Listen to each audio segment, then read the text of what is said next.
Alkin Slice. Heya.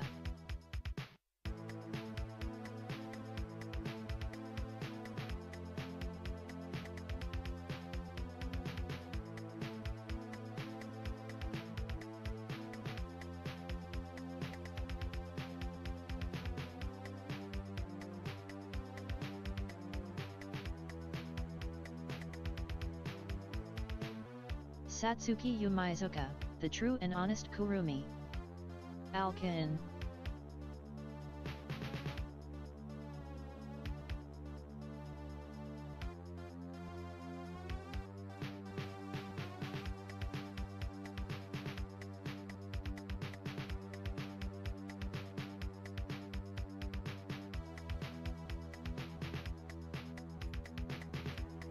Hello! Hello, everyone! Welcome to the stream. Hello, Kurumi. Hello, Alkin Slice. I can assure you there's going to be a game that... we don't have many games beginning with the letter E, but the ones we do have are pretty interesting. And that also means that we're probably going to get, at least to some degree, into the Fs. Possibly? I don't know if we'll finish the Fs. We'll see, but the E games, there are a surprising lack of Atari games beginning with E, presumably because among those games are E.T. and they knew it was trouble ahead. They just knew. Anyway, hello everyone. How are you all doing tonight? Wait, no. Ah, there we go. Sexy. Let's fucking go. All right. Well, the first game that I'm going to be looking at, I already looked at E.T. That was the game we ended on, because, I mean, come on, how could I not end on E.T. for Atari? The game right after that is a pretty good way to begin. Earth Dies Screaming. The Earth Dies Screaming. What the fuck is this? Who names your game The Earth Dies Screaming? Especially when, like for the Atari, like, half the games are just, like, baseball, football. The Earth Dies Screaming.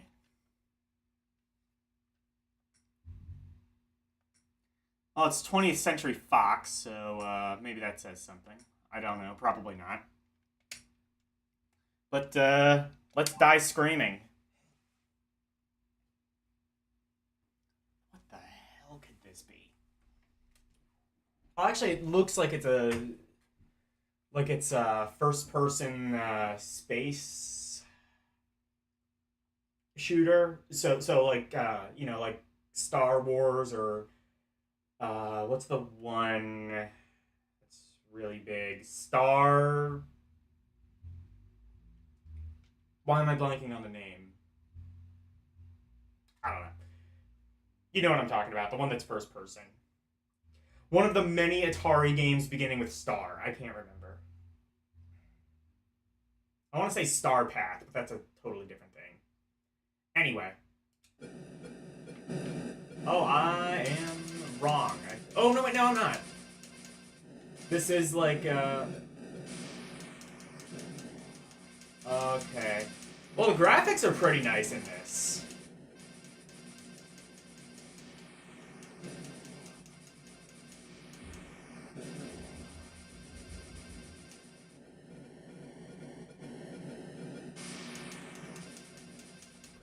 Is there a radar or something? How am I supposed to... Oh, there is! I see, it's at the top.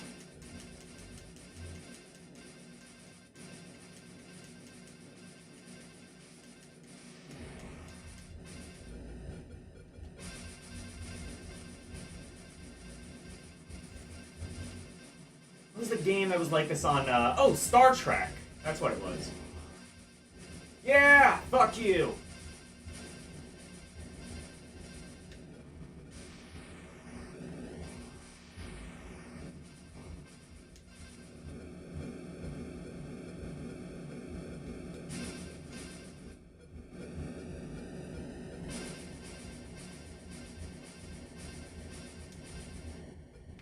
Why can I...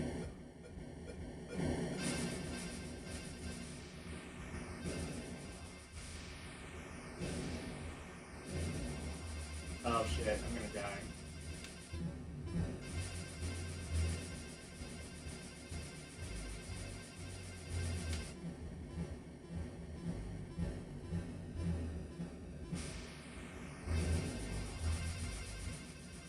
I'm not entirely sure how the controls work because the crosshairs only seem to move kind of when they want to. So I think the joystick controls acceleration, but also controls...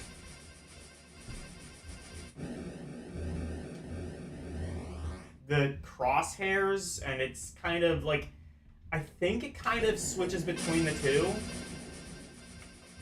I am not entirely sure about this.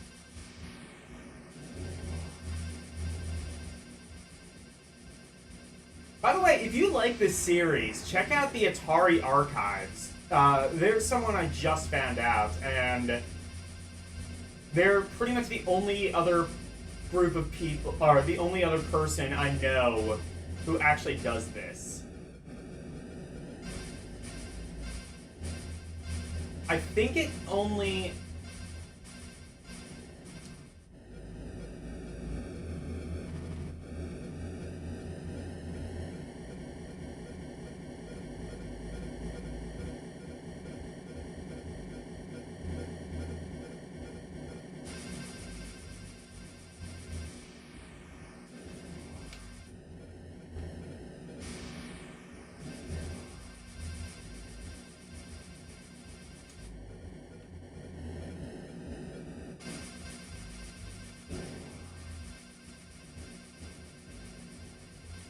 Okay, so it, like, recenters? How the fuck does this work? This, okay, that's kind of, like, the biggest problem with this, is I think it tries to do too much. So what I think is happening is, under normal circumstances, when there are not enemies on screen, the joystick controls acceleration and deceleration. So when you...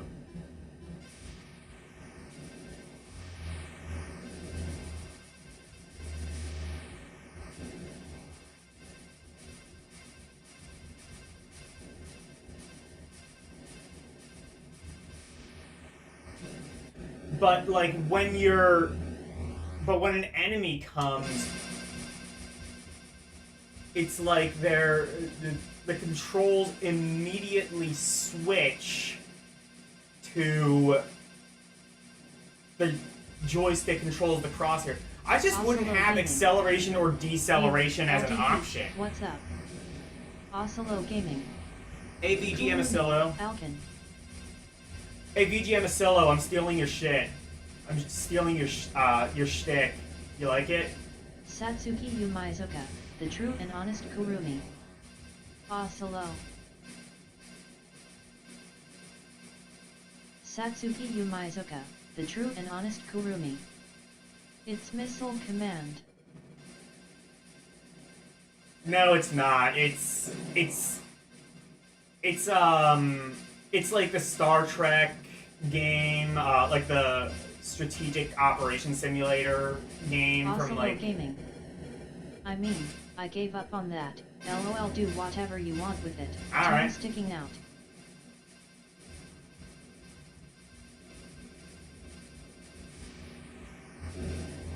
To be fair, it's not like we're the only ones doing this. I mean, Mike Matei did something like this with the NES library, I think, where he streamed all of that. Astro Smasher. Oh, I did that a while ago. It's like Astro Mash, but they made it bullshit hard. Astro Mash for in television. In fact, it is Astro Mash, but they gave it paddle controls and they made it bullshit hard. Anyway, this game, by the way. Gaming. This new gaming channel is almost at 100 subs now. Nice. That's nice. But yeah, I gave up because it just kind of felt like I was making myself suffer, only for nobody to really tune in. I mean, I don't know, the Atari library, I don't know if I'm necessarily suffering. The true and honest Kurumi. Holy shit, I'm not subscribed to your channel. Let me rectify that. Ocelot I just now realized I wasn't subscribed to your gaming channel. People just didn't like me, after all that crap with a certain somebody, or people got bored of me. No. I don't see certain people ever anymore like I used to. LOL. I don't know about whatever Satsuki drama Yumizuka, I can't. the true and honest Kurumi. Wait, what person Ocelot? I don't know. Yeah, by the way, this game is called The Earth Dies Screaming. So, that... If we were ranking these just based off of the title, which, by the way, since Asilo is new, I should mention, we rank the games as well.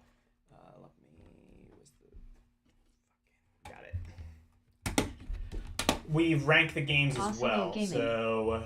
Somebody whose name sounds like a car. That's the last I'll say on that. Okay. Also, thanks for subbing, man. I appreciate it. I wish I would have done it sooner. I thought I did. Ocelot Gaming. But anyway. That title is amazing, actually. It kind of is. It's a shame that the game kind of sucks. Ocelot Gaming. I mean, who wouldn't be excited about a game called Earth Dies Screaming? Yeah, exactly. Like, you buy the game, and you're just like, well, the Earth dies screaming. There's no way this could possibly be bad, and it kind of is. Mainly because they kind of tried to do way too much. Again, like, really the fatal flaw with this game is... So it's like the Star Wars arcade machine, right? If you've ever seen, like, the old Vector arcade, you know, it's like a first-person cockpit space shooter. You know, kind of I hate to call it like a space sim because that would imply like more complexity than the 2600 is even capable of. Well, this game might suck, but man, what a title. Yeah. It'll get anybody at least a little interested in it. Yeah, It's only for a few minutes. I mean, I've never even heard of this game, so I guess like this must have come out like by the time that like nobody even cared enough to buy a game. Like, they were just so fed up with video games by the time this came out that they weren't even willing to buy a game called The Earth Dies Screaming. Anyway, not fun. Is it garbage? No, it's just way too ambitious. Really, the problem, I'll repeat this since Asilo just came in, Yumizuka, the true and honest Kurumi. Is that... Oh, I don't know then. Is that... So the Atari only has one button. A joystick and a button, right? So they decided to make acceleration and... They decided to allow you to accelerate and decelerate your ship. Which, okay, fair. And then, like... But then, like... Whenever you get into a combat situation, like if somebody goes in front of you and starts attacking you, or just in general somebody like it immediately, without any warning, the centers the crosshair, and then for like 2 seconds the joystick controls the crosshairs. Did they make you use the flip switches on the console or something? No, no. I don't think that I don't think that would have solved it. I think the thing you should have done was just like, like Star Trek. It's just like, or Space Hawk on Intellivision. That's another game I can compare it to. There's another game on 2600 that's way more popular, but I'm forgetting the name. But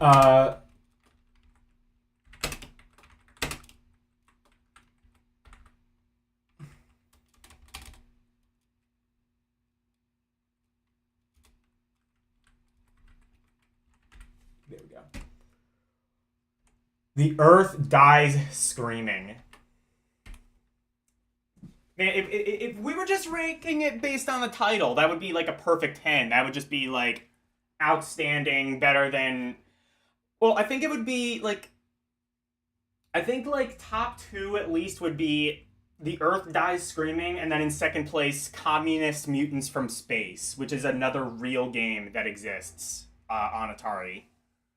And also does not really live up to the title, because it's also basically just a Space Invaders clone. Kurumi, somebody who was trolling pretty much everybody, hasn't been seen in quite a while. I know who Asilo is talking about. It's fine.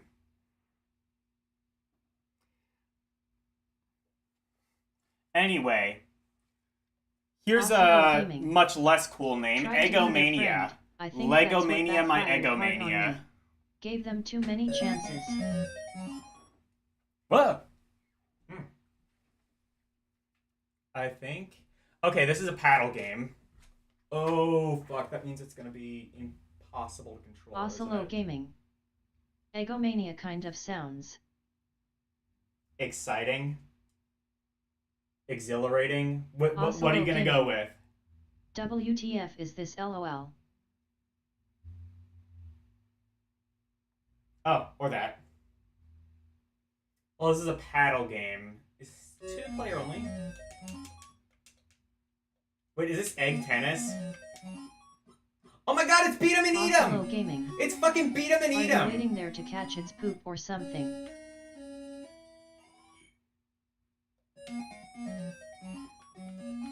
What? Oh, or are you trying to avoid that?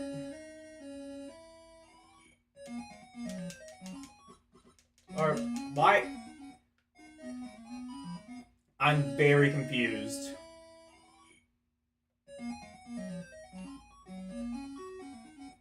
What? Why is that death? Now you're supposed to be catching it. Katsu Sanya. Playing Rusty for PC 98RN. What is this? Oh, Rusty for PC 98. That's a good game. Looks like it's better than this. This is they basically decided to rip off Beat 'em and Eat 'em. Actually, I think Kaboom was like the original version of this. Long time no see. Yep.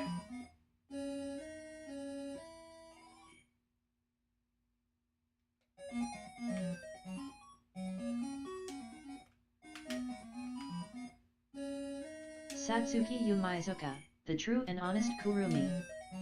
Katsu. Oslo Gaming. I need to learn how to play PC 98 stuff, LOL.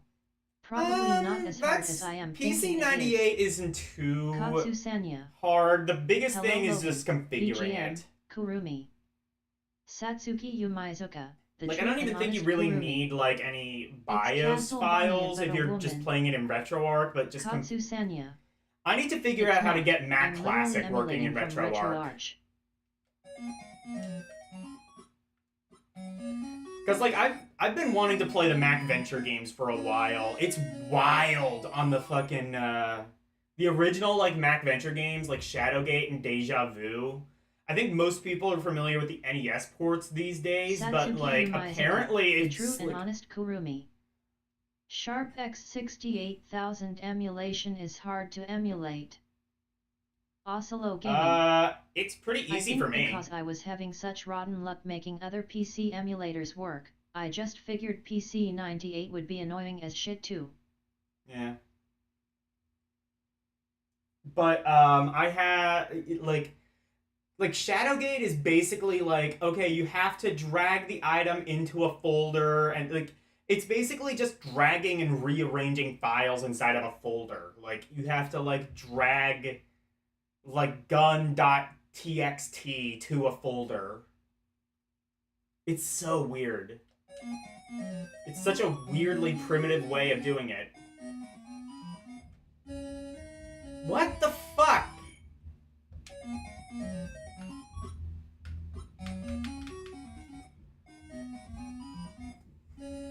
Satsuki Yumizuka, the true and honest Kurumi.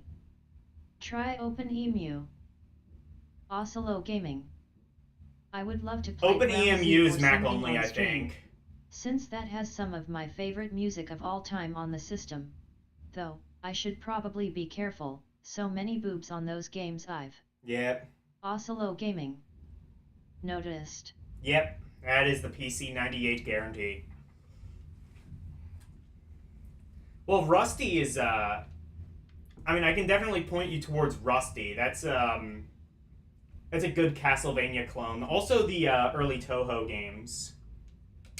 So how the fuck does this work? Why am I doing deaths? Literally, they didn't even fall and I died. There's something wrong with this. Oslo Gaming.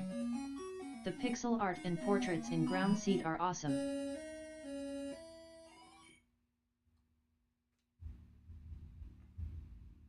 I've never heard of those games. Oslo I'll have to Gaming. check those out. You have to catch the green balls, you're just sitting there. I'm not just sitting there. Like, literally, I didn't miss anything, and I died. Oslo Gaming. I got At one, least and then it just kinda decided to looks like randomly you're kill standing me. there.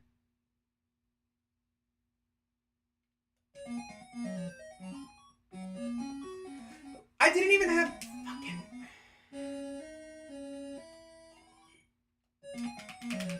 Okay, I'm gonna try this now.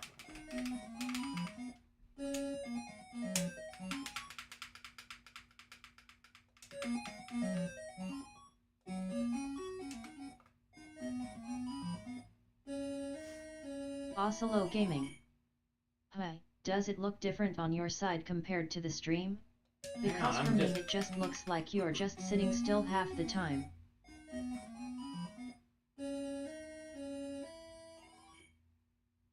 I was getting the balls, like...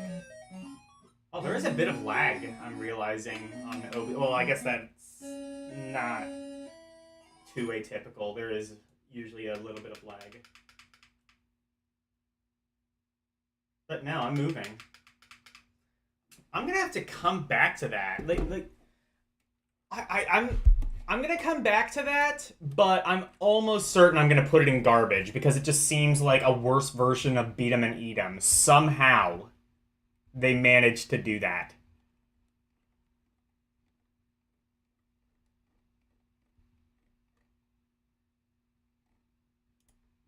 That would be kind of impressive if that's just how it was, if the game is just garbage.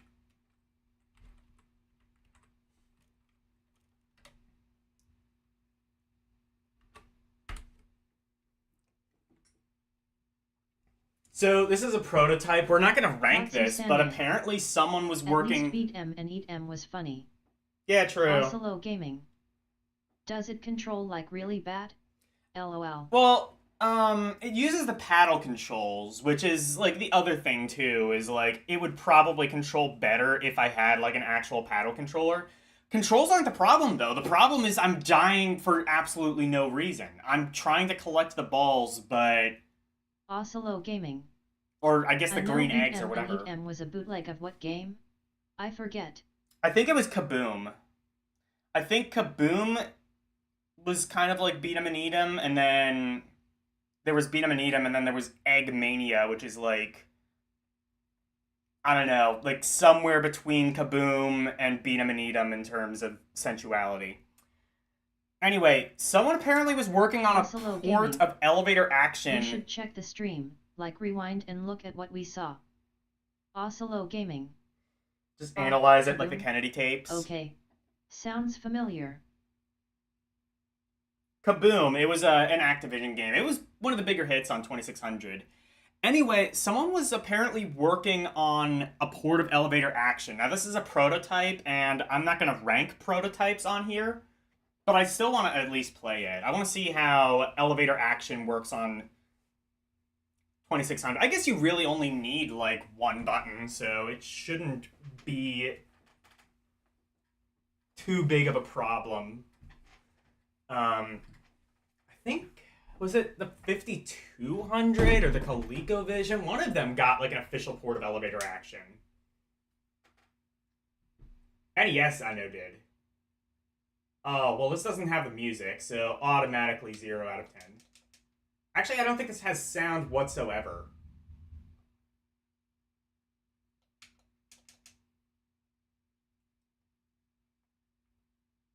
I guess it's before that was a thing. Are there enemies? Do I have gun? Oslo Gaming. Do you have the weird Halo 2600 game? I don't have any LOL. homebrews, unfortunately. Honestly, even if I did have homebrews, I would probably not rank them anyway, because that's just like a whole other kettle of fish. Oh, somehow I like... That's cool. I like somehow like glitched into the elevator. That's one way of doing it. I don't even know if I have a gun that works. Okay, I do. LOL. Honestly, if I like got into homebrews and shit, I would be here all fucking day. There are so many 2600 homebrews and things like that. And a lot of them are pretty good, in all fairness.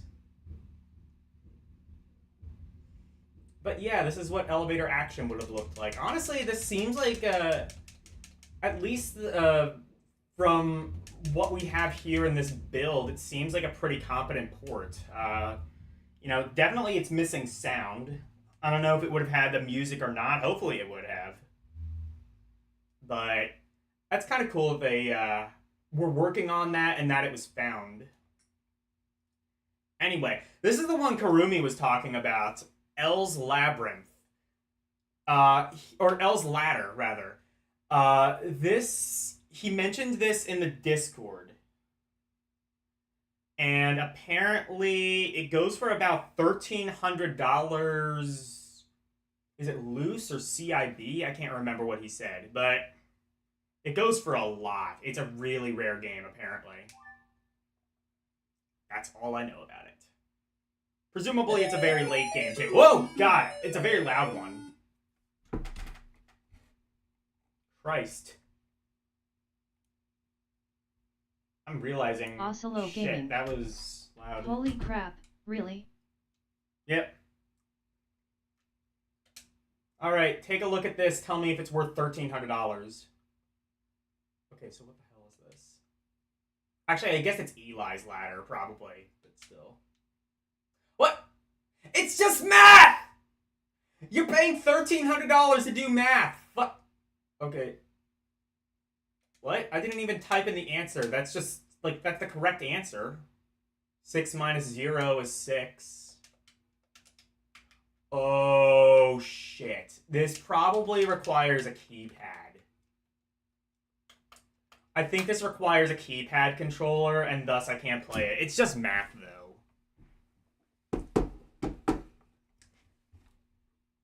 I'm gonna put it under unplayable. Even if I could get it working, it would probably just be meh.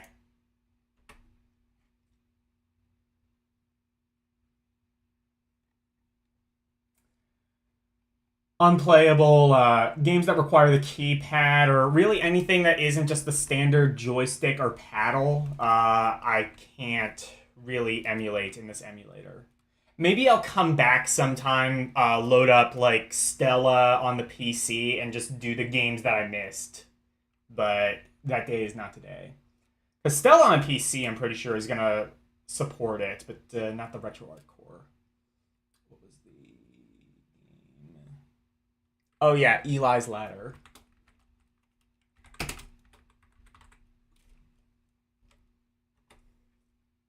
It's math. Elk Attack. Okay, well. Okay, so we've now found the third best Atari game name, Elk Attack. So, in order of top three best Atari 2600 names is The Earth Dies Screaming, followed closely by Communist Mutants from Space, and then in a not too distant third, Elk Attack. Oh, this one's also a prototype, I guess. Shit. Alright. Oh, it's got a title screen. Shit. Okay.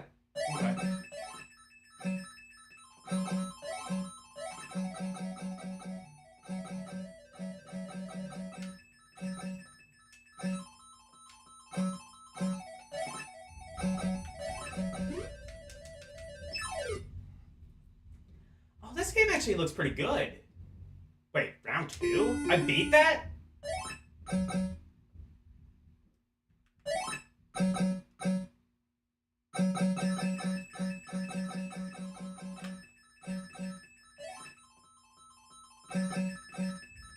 Well, this one's actually a pretty good idea.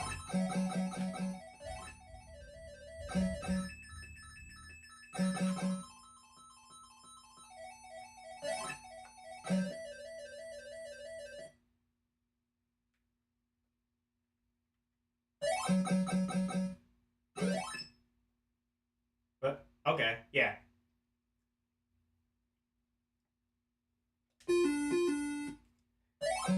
This seems actually like a really good game. This one's a shame it didn't come out. It's kind of like...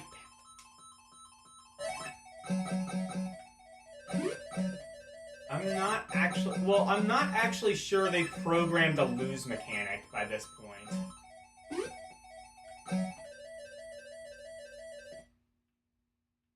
Satsuki Yumizuka, the true and honest Kurumi.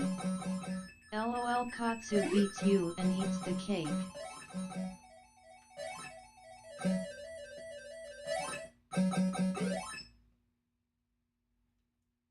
I don't think they had the ability the time to program a lose mechanic before whatever this was canceled, but this actually would have been a pretty good game, I think. This is like one of those, like, I hope there's like a version, I hope somebody like went in and finished this game to give it like a lose mechanic so that it can be like an actual video game. Because otherwise I don't think there is. I don't think they programmed collision detection with enemies. Oh, or did they? Maybe they did, but it's just very poor.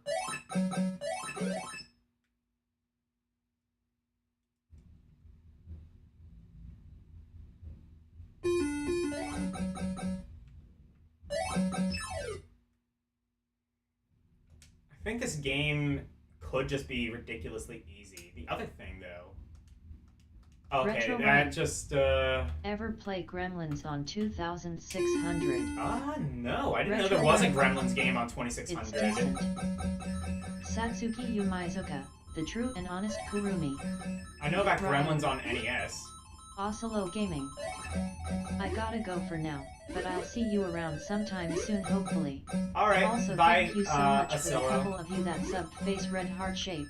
Put me over 100 subs. I think I am excited. Just got, like, Pac-Man Retro invincibility. Yo LD. Kurumi.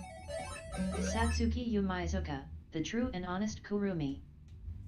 I think this game is just really easy. I think they would have made it a bit more of a challenge if this had been released. But this looks like it would have been a pretty fun game. Oslo Gaming.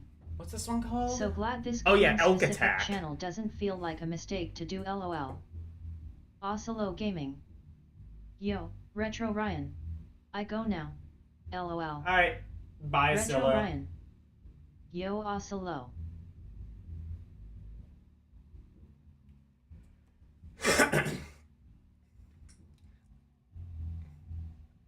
Okay, encounter at L5. Wasn't that the name of a band?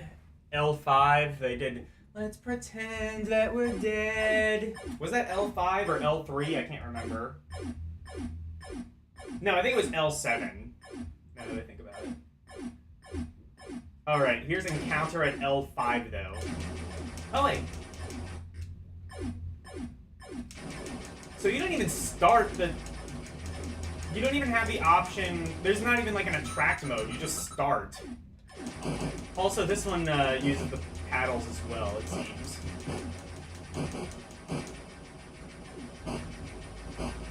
This one's actually pretty good, though.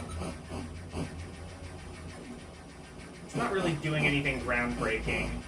I think even by this point, these games have become a bit stale, but... It does what it does, alright.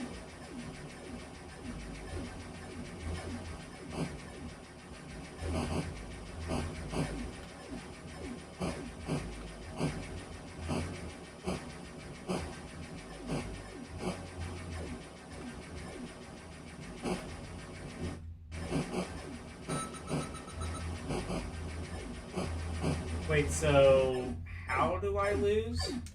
Oh. Oh, I see. I run out of bullets. Help? Help? Oh.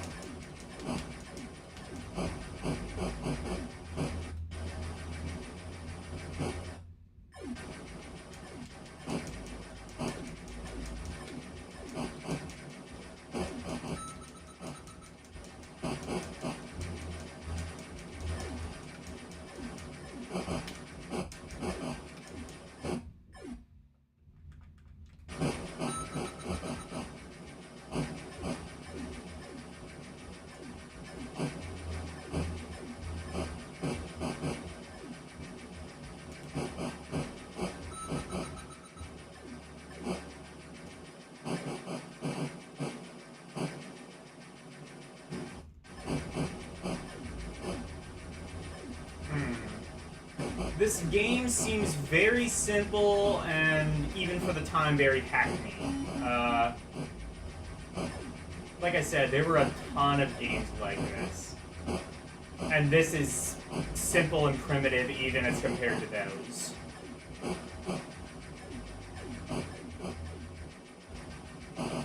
It's like Space Invaders, but it's upside down. And also, it's not like it's like particularly difficult either, since the enemies are kind of actively moving away from you. I think really the only challenge is that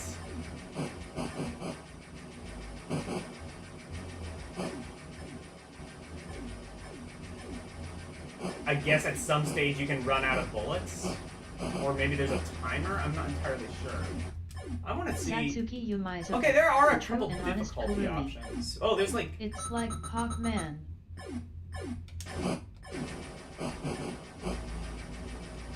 Hold on, let's try like level 10. See if that introduces any more to the formula.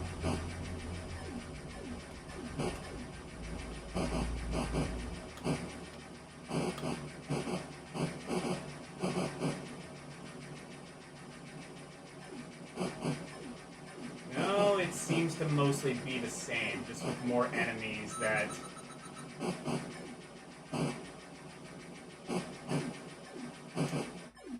Okay, how many levels are there?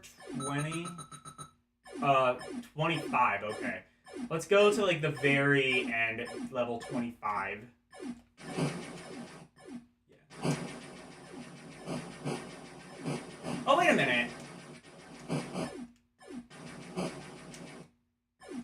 Hang on. No, it goes up to 26, actually. Anyway.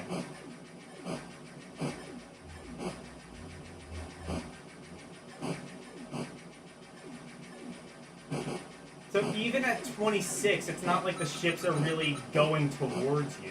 It's just... It's not like it's that much of a challenge. Wait. But what killed me, though?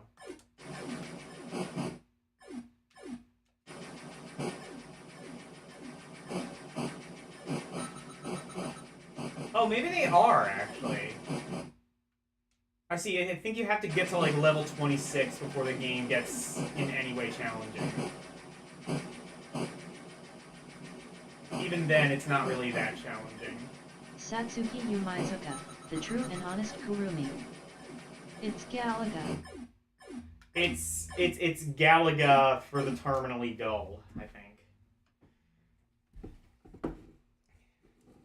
Yeah, that goes straight in the not fun category. It's just, I was tempted to put it into meh, but like, I feel like meh would at least allow for some sort of redeeming quality.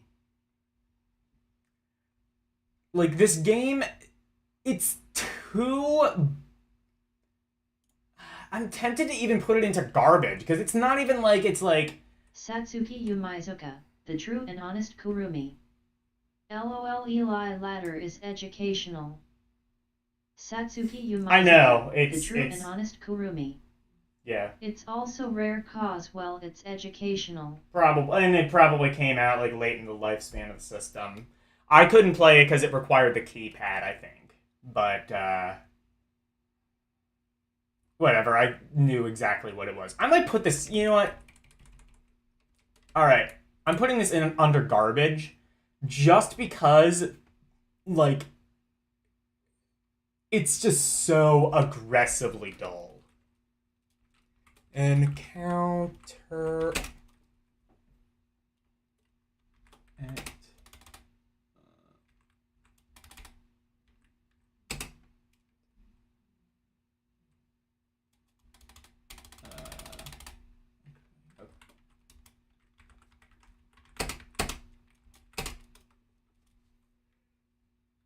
L5.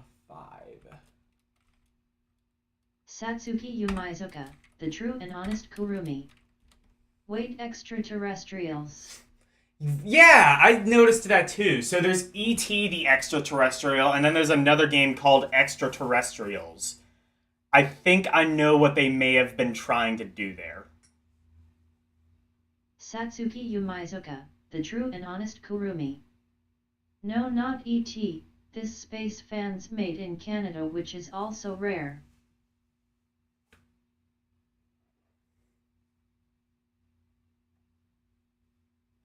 Space fans? So is that... Wait, so is that a homebrew of some kind, or... Because if so, I'm not going to rank it. But, I mean, I will play it. Anyway, here's Enduro. Is this Enduro Racer? I think that's, Is that an old Sega game? Enduro Racer. Why does that name sound familiar? Well, this is Enduro, but... Satsuki Why does the name Yumizuka, Enduro the Racer true and sound honest familiar? Kurumi. Well, it was sold via door-to-door than being retail release. Oh, wait, door-to-door?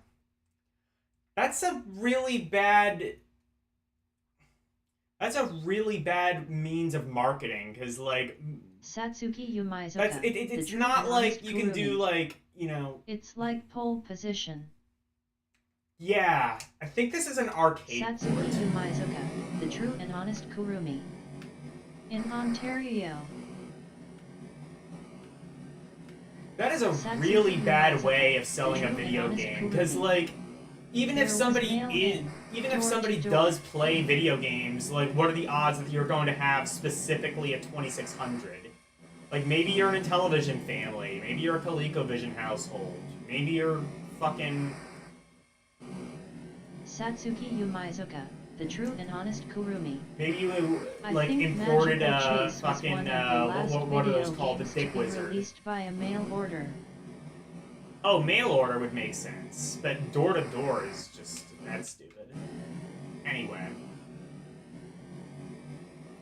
Oh, this definitely looks good. I always say, though, that, like, a lot of these old racing games don't age well. And that applies to even shit like Gran Turismo or Ridge Racer.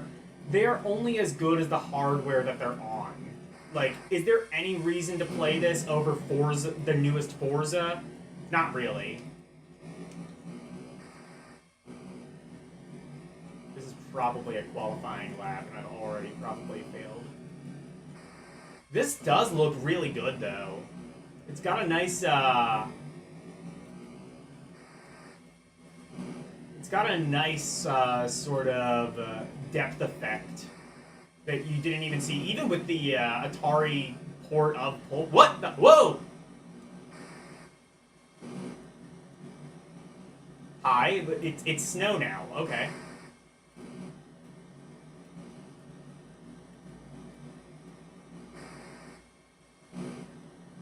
Oh, do I have ice control now? That's a neat idea. I don't know if I do, though. Anyway, I'm gonna restart the race.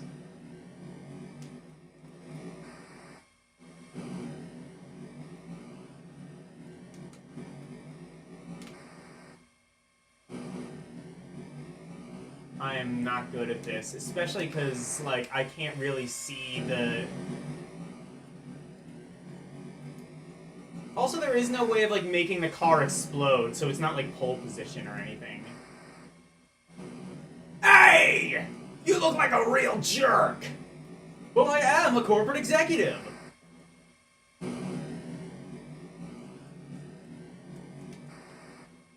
That's still...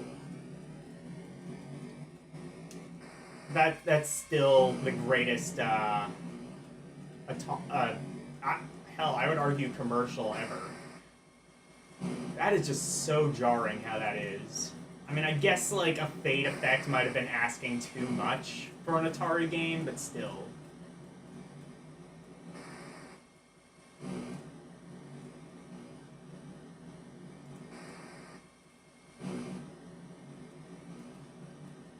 Alright, I'll brute force my way through this well, this isn't a qualifying lap, never mind.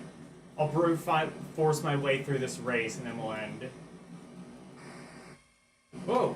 Okay, never mind. Now it's back to... night?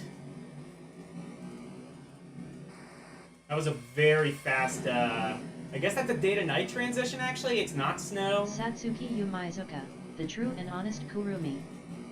Well, Atari marketing was new. Yeah. Also, anyone could make a game, so there were different methods. Look at that day-to-night transition, though. Like, it's, like, you literally see... That is actually really impressive. That is a really nice touch for an Atari game. That would be a nice touch. Honestly, it does day-to-night transition better than, like, Rad Racer, even, I would argue. It's a little bit more of a smooth transition. Except, you know, when it's...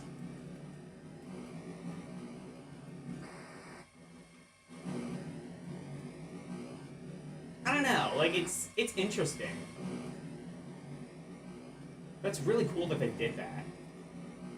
I wonder if the original... Again, I feel like this is an arcade game. I could be wrong about that. If anybody wants to look up, like, Enduro Arcade or something. Oh, well, now there's actually a bit of a transition to it. Oh, no, there's fog.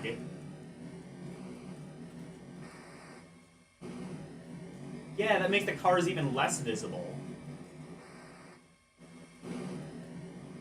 Unless, no, what, is this fog, or are these, this is, I guess, just the glow of the headlights, is what it's supposed to mimic. Nah, okay, yeah, that's what that's supposed to do. And then the pure white thing is the daytime.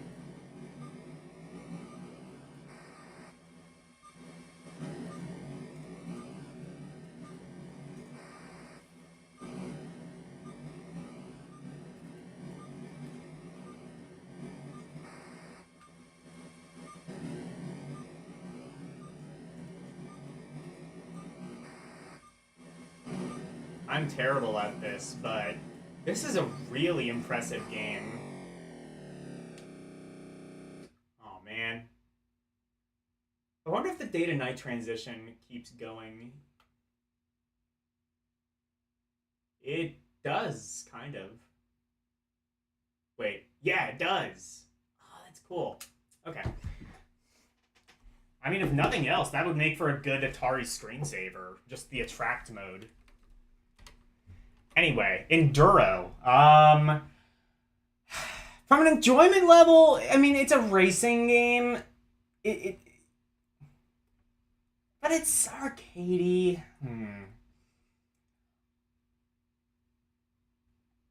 I'm gonna put it with under very fun with the caveat that the actual game isn't really that special.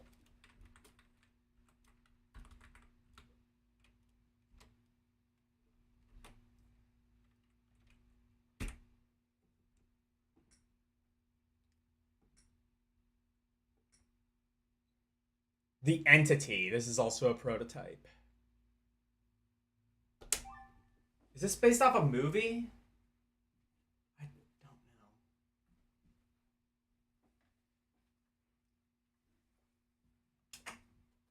don't know. What? Oh my god, these noises are so jarring. Wait.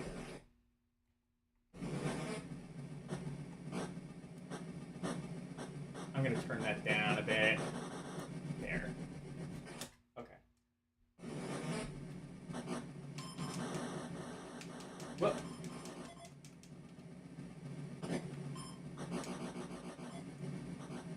Whoop.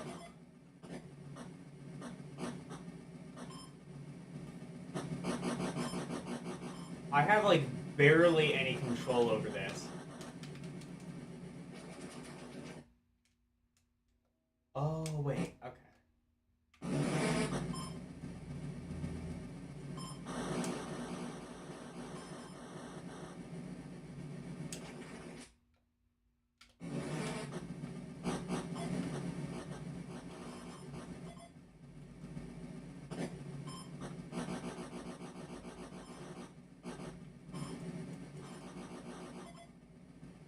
Earth?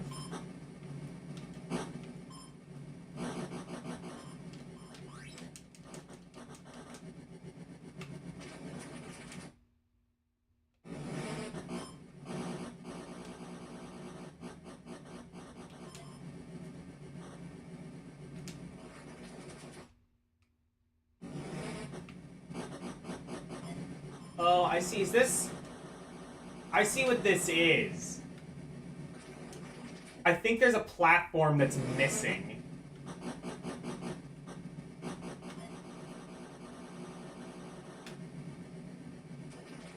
And that's definitely making it hard to play. Again, this is a prototype, so there wouldn't have been any bug testing. That's why we don't rank these.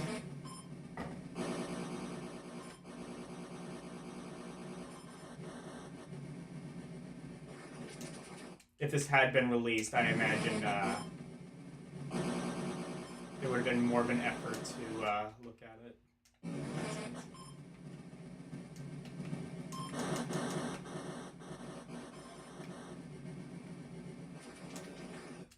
Anyway, that's the Entity. I think it could have been an interesting game. I'm not entirely sure how it works. It seems like you have to, like, you're just bouncing around and then sort of, like, using that inertia and momentum to kind of go to the next platform. And you have to build the momentum.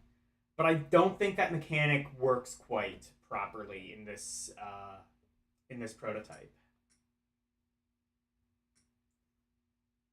Anyway, here is Entombed. This looks like it might be a pretty early one. Or not. It has a title screen. 1982. All right. This would have been when people were still buying Atari games.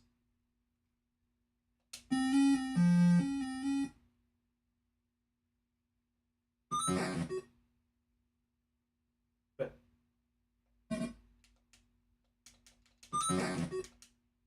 game?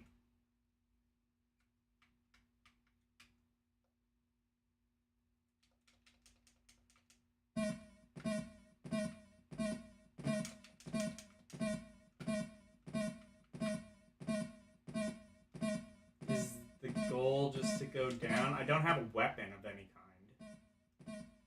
Oh, shit. I see. So this game is bullshit, is what you're telling me. Because there's no way I would have been able to see that that was there. So it's just entirely random.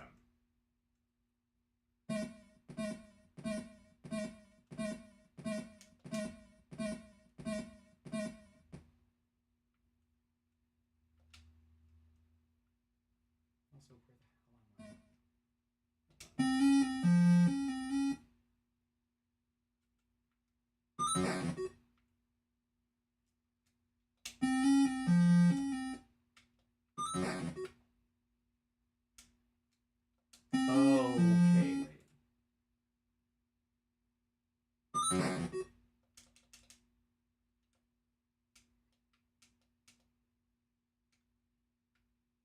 Okay.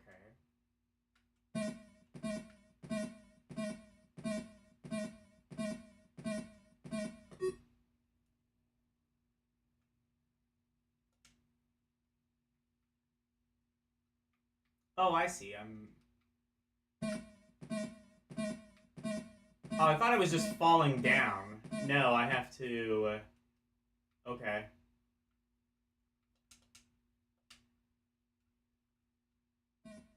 So this isn't like a descending maze. It's just... Oh, I see. And you can go back up if you are somehow able to.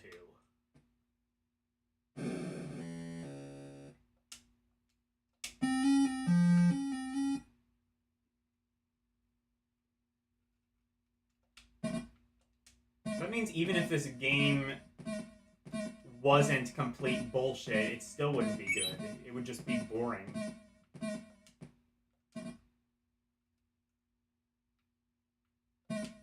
Oh, wait. No, never mind. Now I can... So now it becomes Mr. Driller. I see.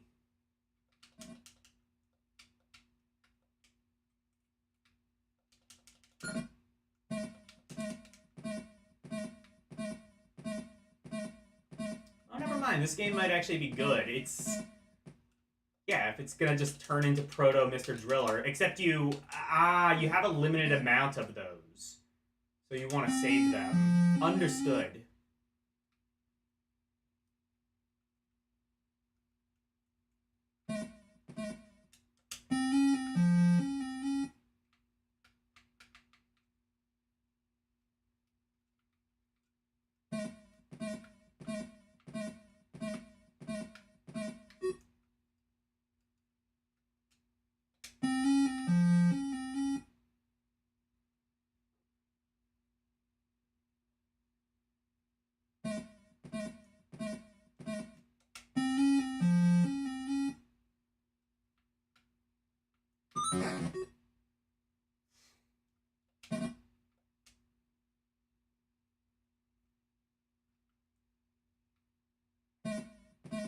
Actually, I don't think this is random. I think it's the same each time.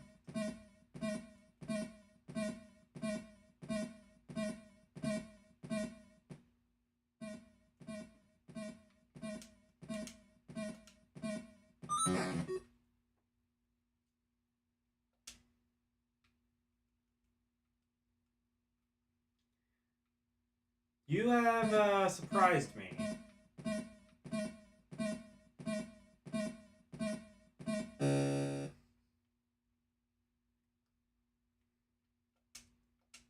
You have surprised me, Entombed.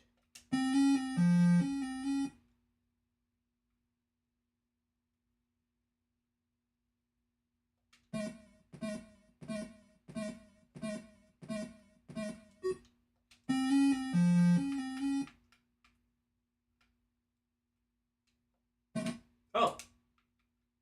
Oh, you can make platforms, too.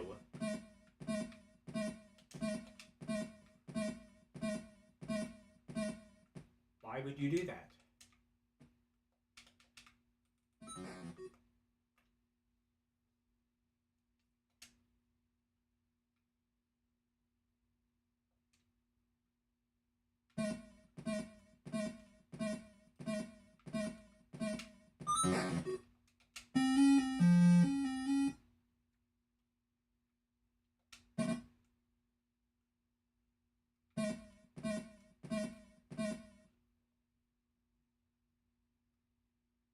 Huh? That equals death?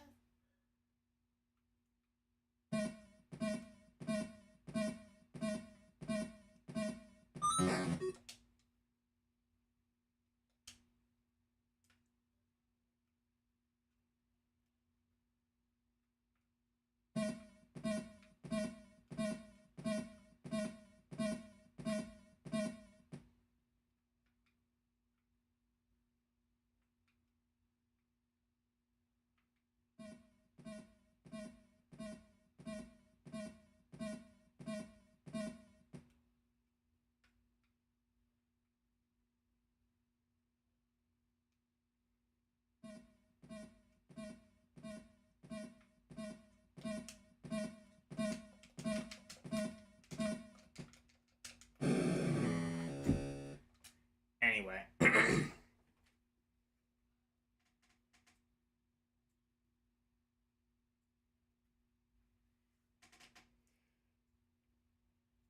Nintendo Vaults. No bed is sold in Hey Sears Nintendo, catalog. hey Renee. Kurumi is ordering it for Christmas. Entombed. Renee Ah, W. man. This game has taken Hi, me on a Wakenham, bit of a everyone. journey. I will admit. How the fuck do I rank this? Renee Honestly, W. I'm just gonna say Hi, it's... LDP. I'm gonna say Nintendo it's Vaults. flawed. I think that's Renee. a fair. Renee W. I think that's fair. Hey, Nintendo. Renee W. I'm good, smiling face with smiling eyes, thumbs up.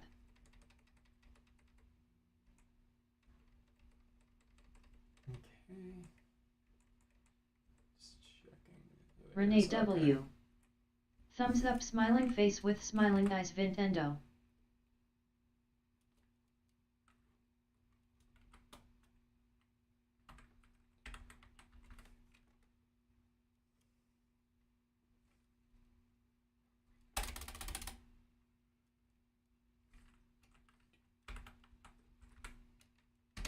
Okay. This one is Escape from the Mind Map. Oh, is this another... Is this a 3D maze? Whoa. This could be something. Whoa!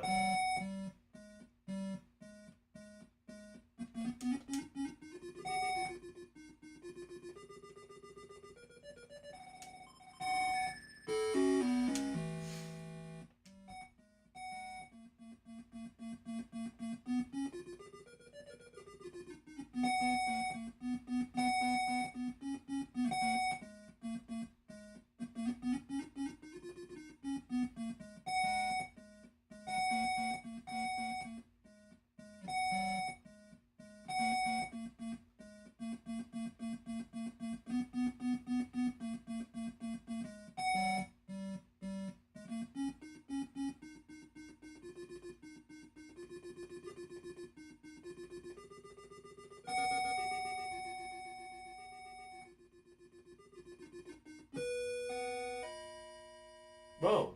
What? I see. Hi? Oh. Hi? Hi, other game.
Oh, there is like kind of an attempt at a map too. That's nice to know.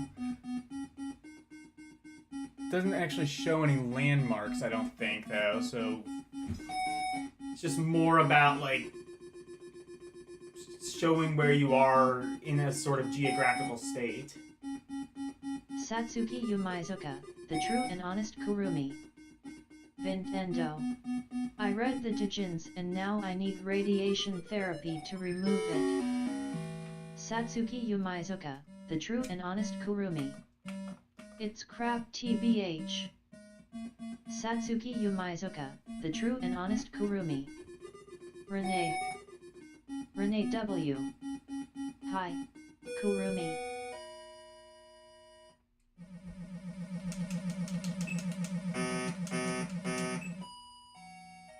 Oh, I'm supposed to avoid those. Hang on.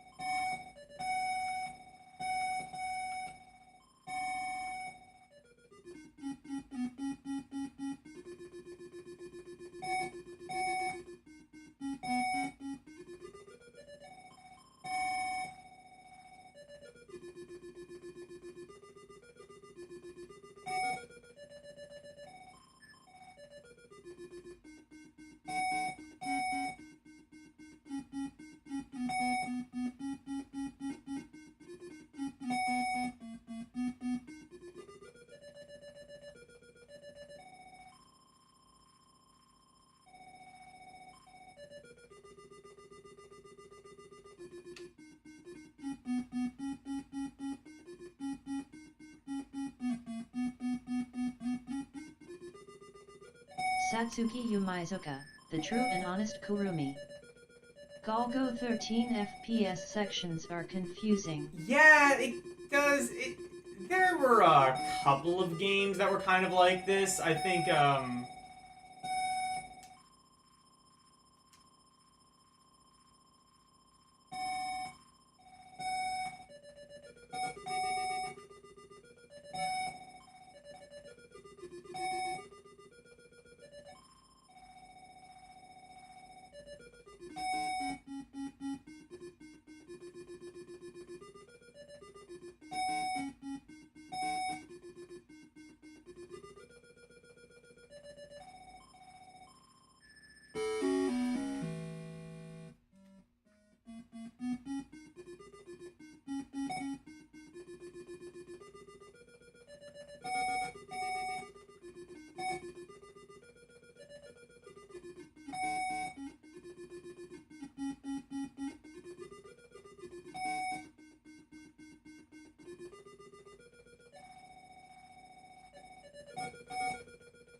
yeah. Obsidian contraption. Obsidian, Yeah. how are you?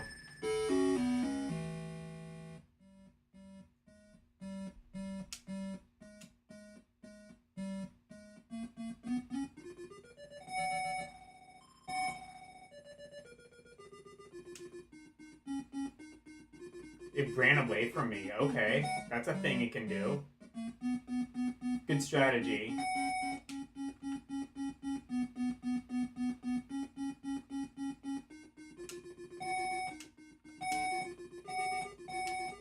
Okay, I can't collect the square now, presumably because I have the lightning.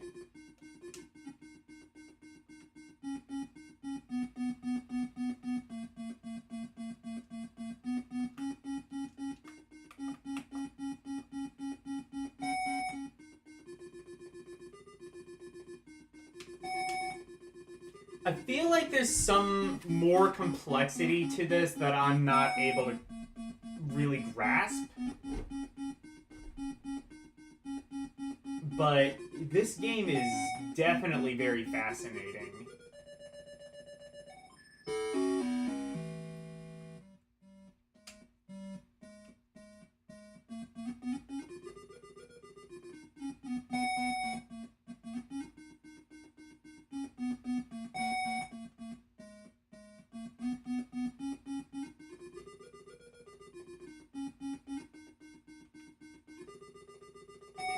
Nintendo Vaults. Try looking through windows in Rescue Embassy at Rumi.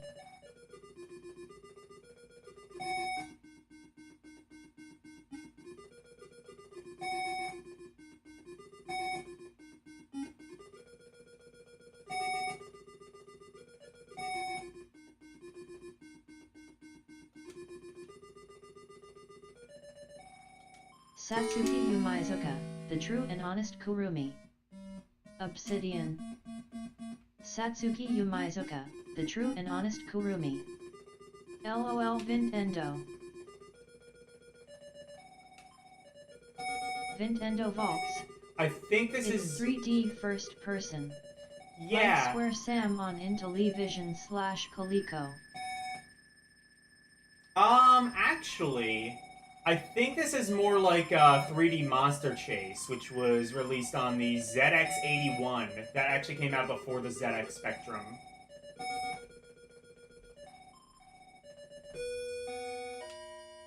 Nintendo Vaults. Sewer. Obsidian contraption. I need this card.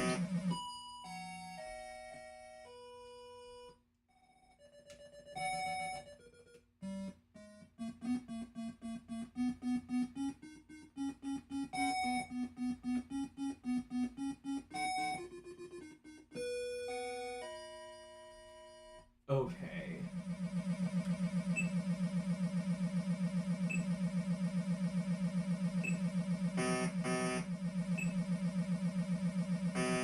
What?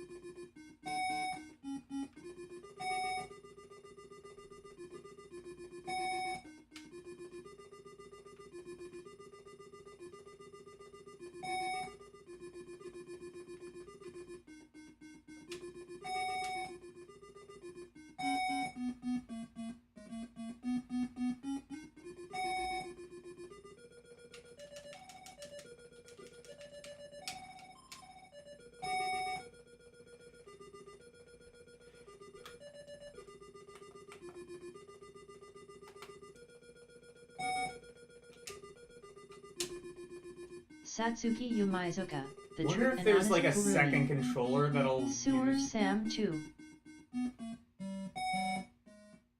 I wonder if there's like an item or something that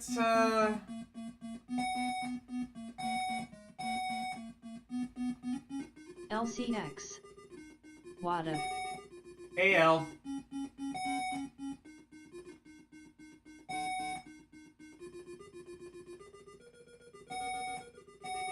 We're playing Escape from the Mind Master, a 3D I don't want to call it a dungeon crawler. I think this is like 3D Monster Maze on the old ZX81.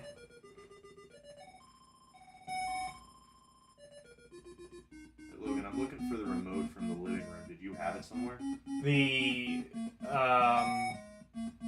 which one? Like the one for the TV. It should be on the what was it? The one stands next to the couch. If not, then maybe it fell between somewhere. It might be on the floor or something. Okay, I'll look. This game is pretty good. I'm gonna come back to it, but I feel like there is probably some complexity that I either don't understand or can't properly utilize.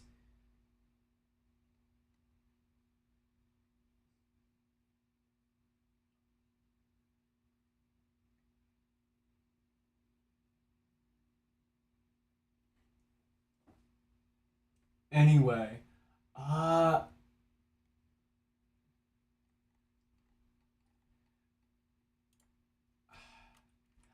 think, like, if it were up to me, I would say, like, as far as games I'm interested in, it's probably fun. If it were just, like, a test of, like, overly ambitious games that work surprisingly well, it would probably go in the outstanding category. That said, this is my list, so...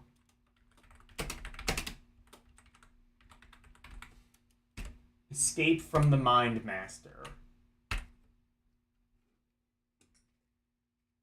Here is Espal.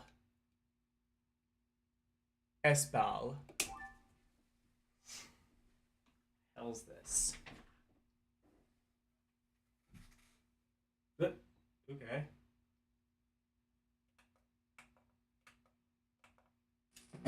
But, oh God. Oh. Okay. Oh, it's a shooter where you're... what? Satsuki Yumaizoka. You know, and the name Espal doesn't exactly give many clues as to what this is supposed to be either. Also, I'm seemingly being hit by nothing because they've drawn too much, they've drawn, like, too much.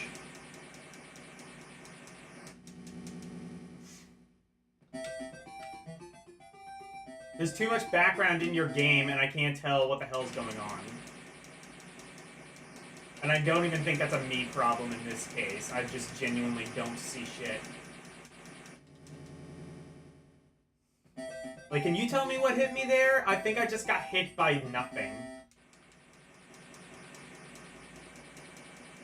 I don't see the enemies whatsoever.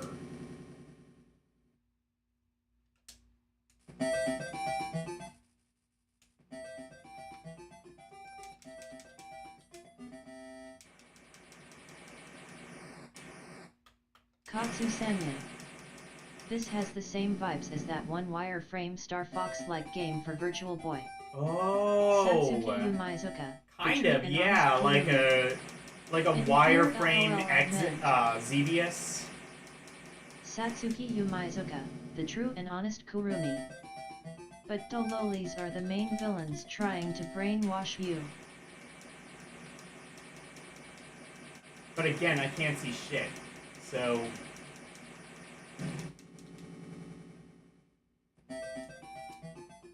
Nintendo Vaults. Yuri's. Like, what am I hitting things? Are things hitting me? I can't tell. I'm just shooting blindly, and if something comes into contact, well, I guess that's the end of my life.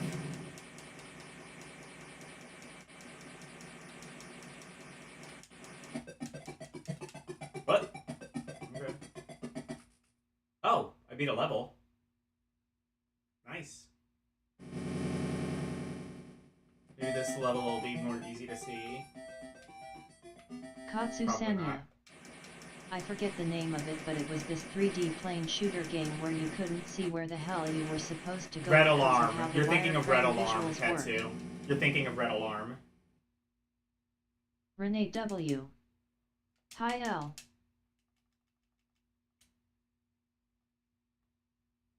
Anyway, that's Espal. I mean, as far as I'm concerned, that's garbage, because you can't see what the hell is going on. Katsu Sanya. Yeah, this has Red Alarm vibes, lol.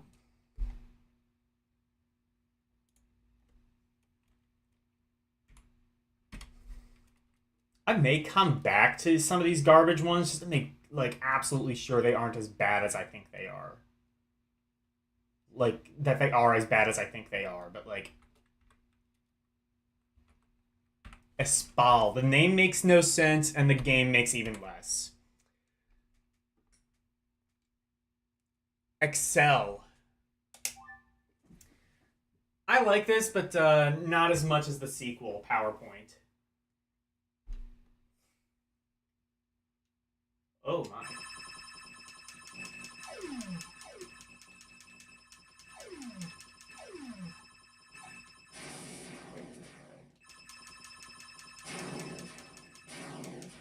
What am I controlling?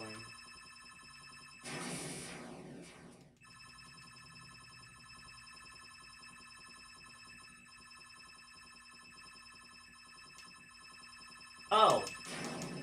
Okay. I see.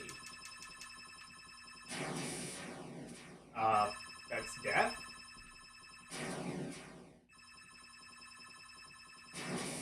Okay, so I can't... I have to...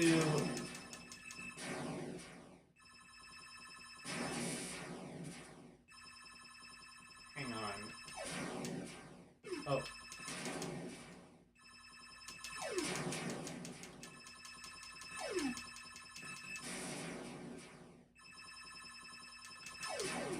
Oh, I see. It's one of those where, like, you can only shoot if you're moving in a direction. Otherwise, the button does nothing. Because that makes total sense, of course. Like, why would the button ever, like, be consistent in what it does?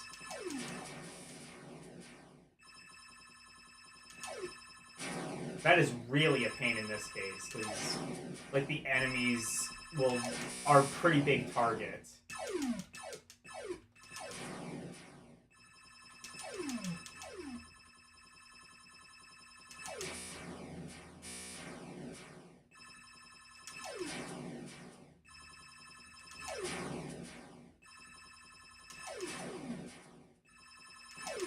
Actually, never mind. I think I may have just found out how to make this game absolutely trivial.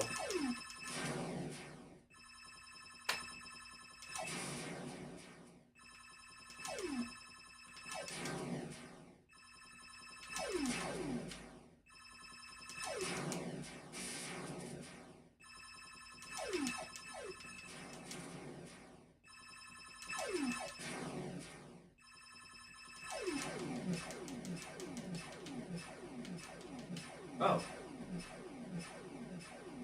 What have I done? Oh. Okay.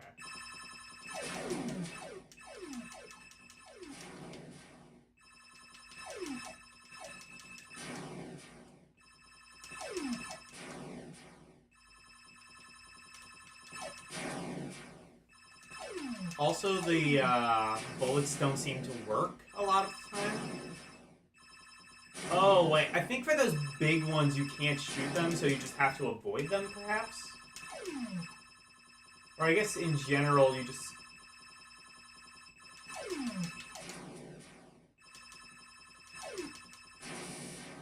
I think avoiding things may actually, when possible, may actually just be a better strategy.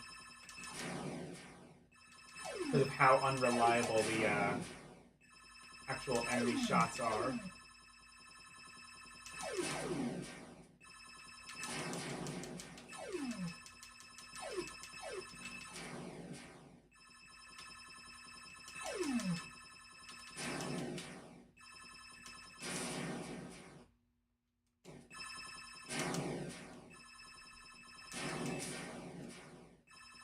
Also, why does the gameplay only take up, like...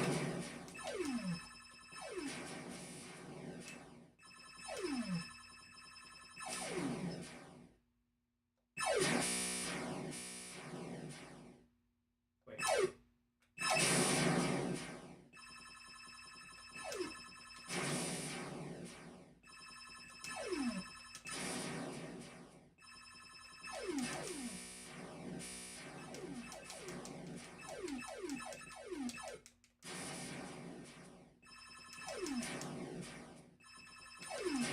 Why does the gameplay only take up, like, 1/4 of the screen, though? Did they just forget to do something with the other 3/4?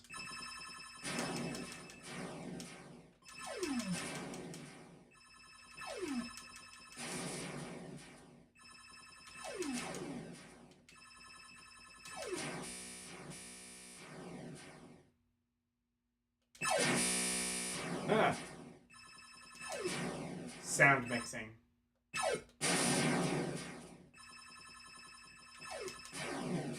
think my, like, TV might have some sort of limiter or something, because if there's no sound, it'll just, like, crank up the volume to, like, maximum. And then when there is sound, it'll, like, lower it or kind of limit it somehow.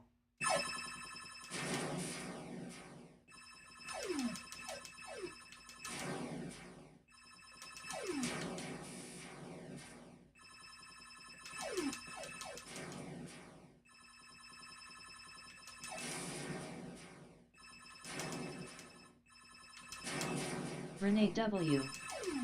Haikatsu.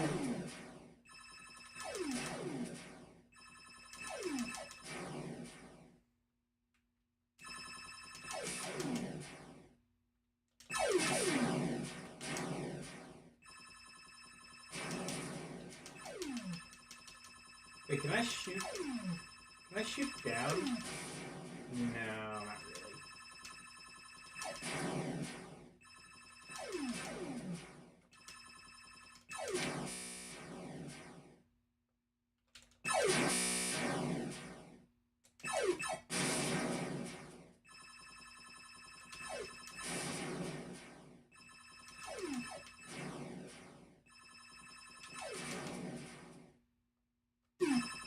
One more way.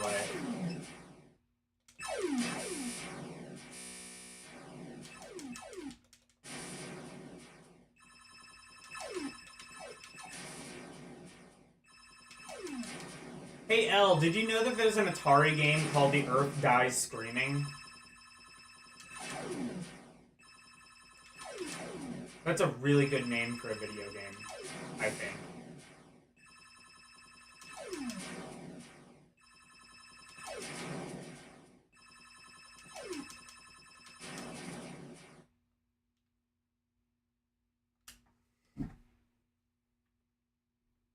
Okay. LCX. Nope. Oh wait, no, it's not XL, it's excellent. Excellent. Wait, Exoset. Exoset, I guess?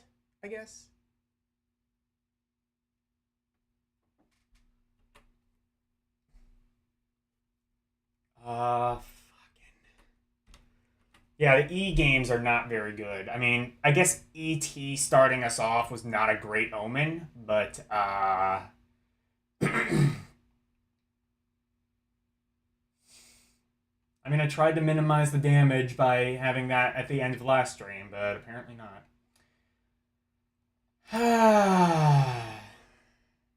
Not fun.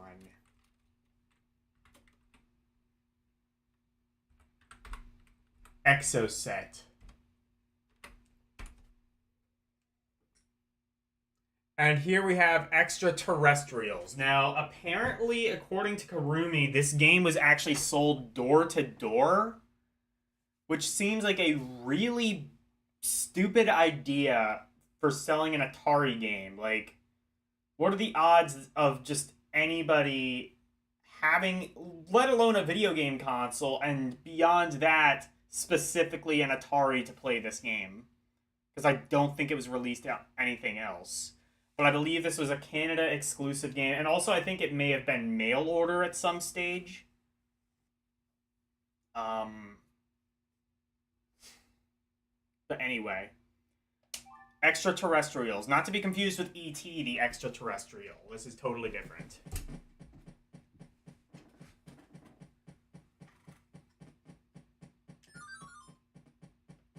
Okay, so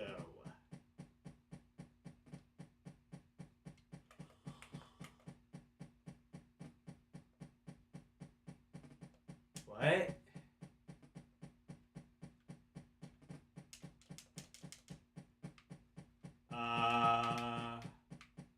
Am I controlling something? This might... Does this require... Oh, no, wait, no, I'm controlling something at the top. Oh, I see. So it's a maze, but you can't actually see shit. Well, I can't anyway. Because the background is...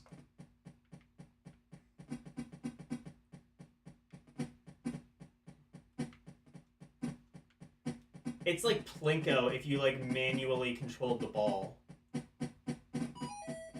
For non-Americans, by the way, I said Plinko, not Pachinko. It's different.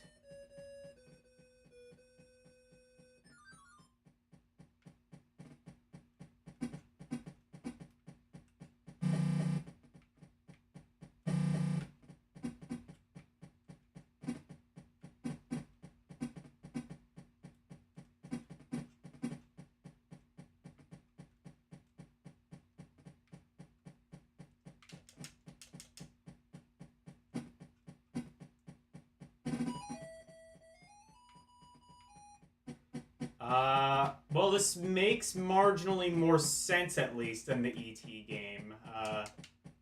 I'm not sure... I'm not sure if that necessarily means it's better. If it is, it's by... It's basically neck and neck. No pun intended.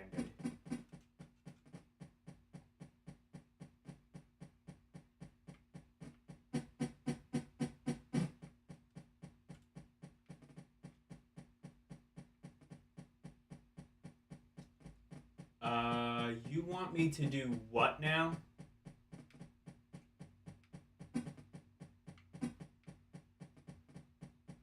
Oh, I can wrap around. Okay.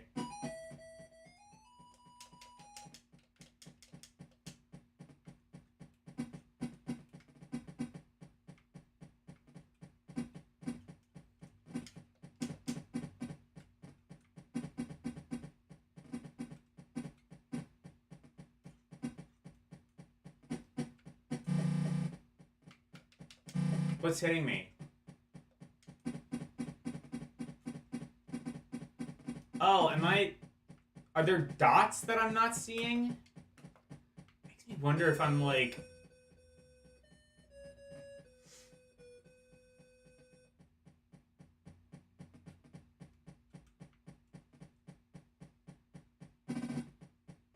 Actually...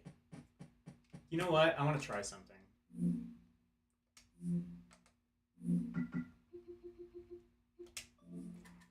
I said that this exists on the Steam Deck, and I found that out.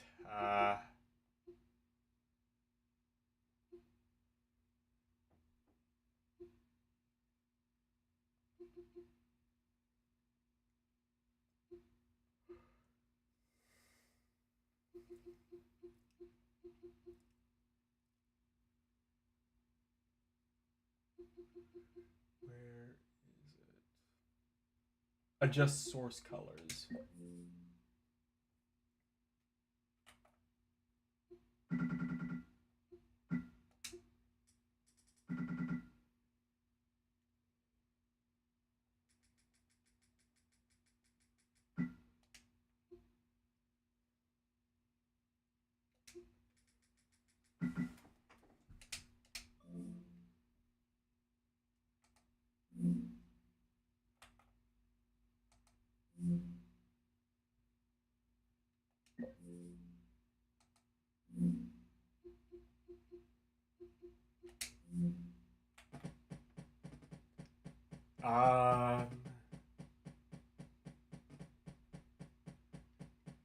That may have just made it harder.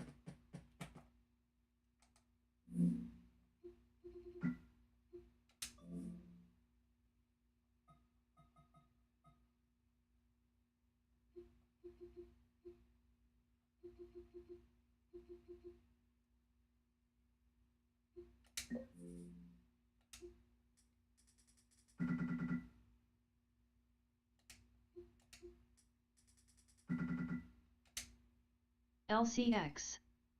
Hello Renee.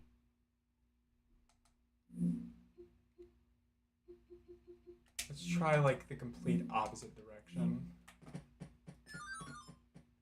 Oh, okay. Actually, that helps a bit, maybe.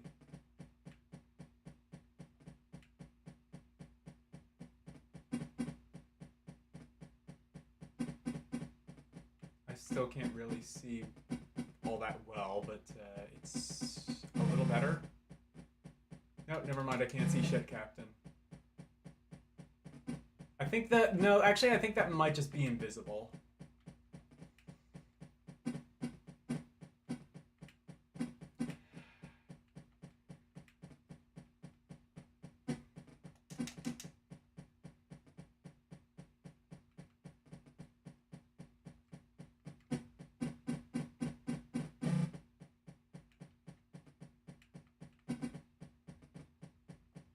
So I'm apparently collecting dots, although I cannot actually see them.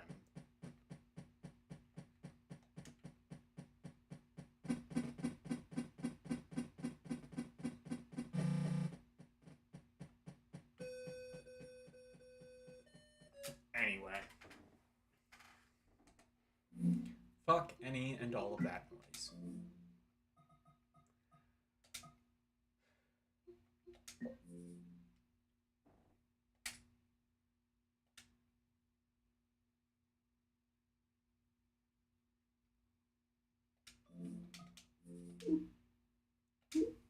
All right. Anyway, so we probably have quite a bit of time, right? Yeah. Okay. Let's just continue on with the Fs. That game. Renee W. Thumbs Not up, fun. smiling face with smiling eyes L. I'll give it the benefit of the doubt in that I just can't see shit, but yeah, not fun. Even if it worked, it would just kind of be like a low-ray Pac-Man clone.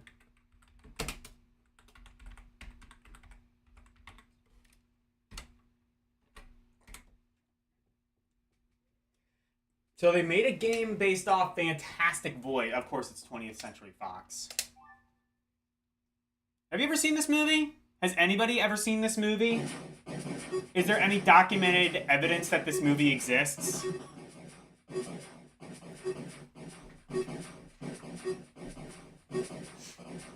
Oh shit, they made River Raid. Okay.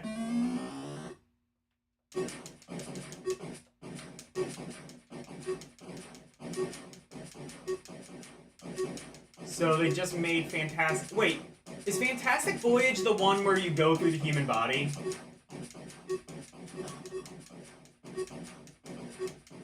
In that case, maybe that's the one that I... In that case, maybe that's one that I should see. Because I've heard it's pretty good.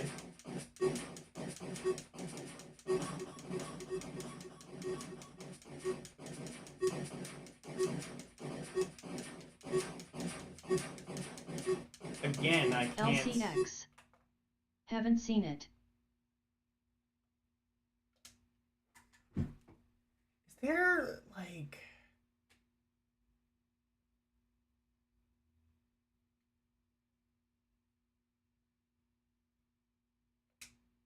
Do I want that?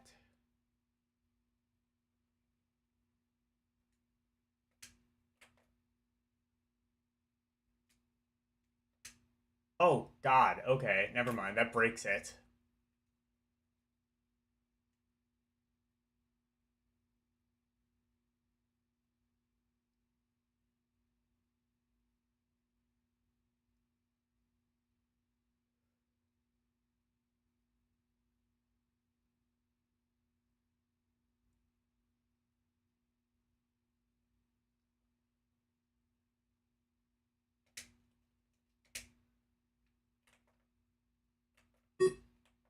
Oh, wait. Oh, I see. So if you go to black and white mode, it flicker fucks. Is this emulator working? I'm now very concerned that this emulator might be broken. You know what? In fact, I'm gonna play a game where I know what it looks like.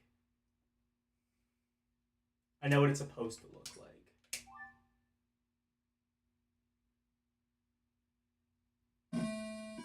Okay, that looks right. And operates the way that it's supposed to. Okay, so never mind. There's just like a lot of games where the enemies are seemingly invisible or really hard to see. That doesn't seem right.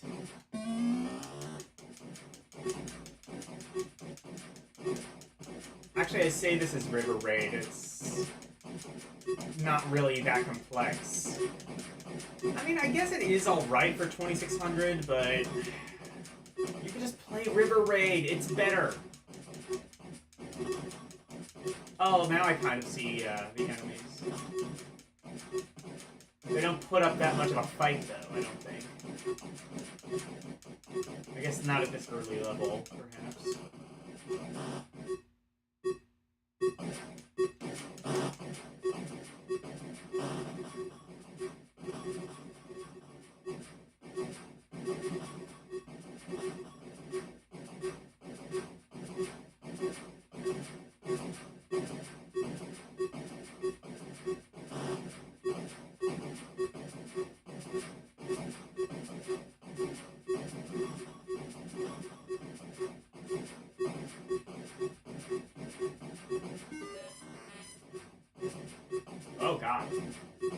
Now it's blue.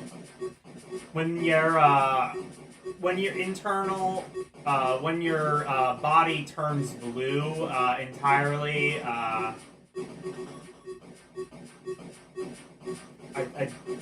I'd say see a doctor, but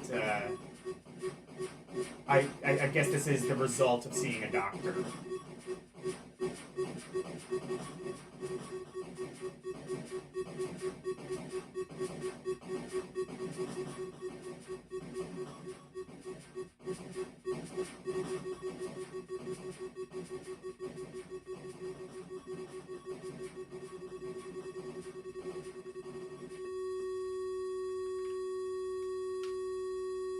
And we have flatlined. Okay.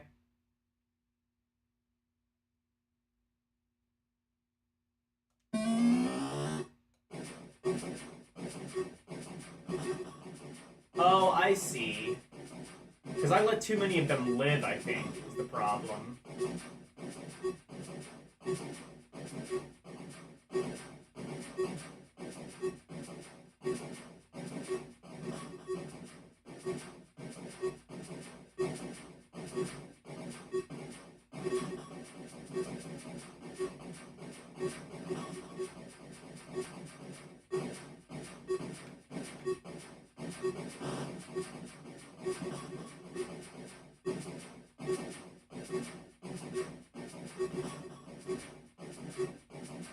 This is actually not too bad.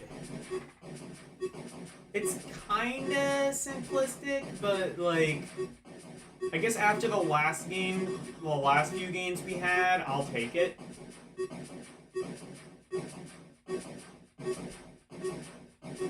I love black and white apeshit mode too, that's cool.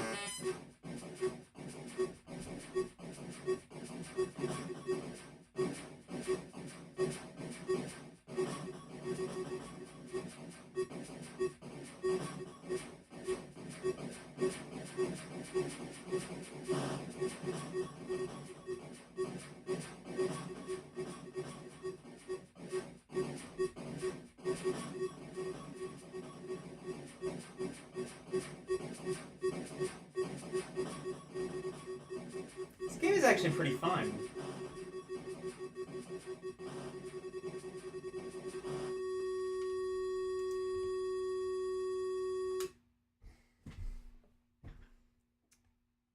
That's not too bad, actually. Fantastic Voyage. I'm gonna chalk that down as... Does it belong in very fun? No, I don't think so. I think it belongs in fun.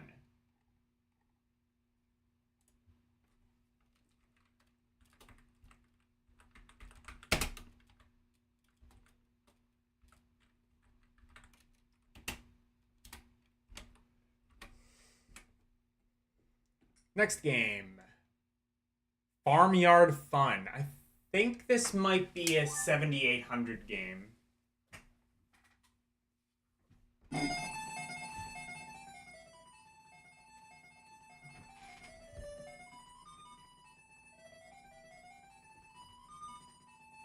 Good music!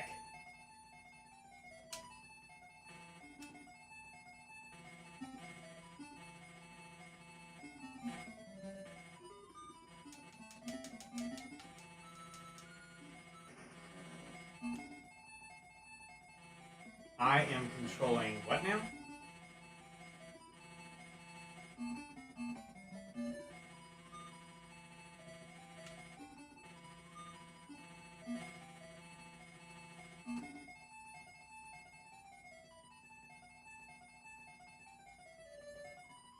Good music!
I'm gonna need to come back to that because that is fucking weird. That music is also atrocious. Why would you listen to that and be like, yes, ship this?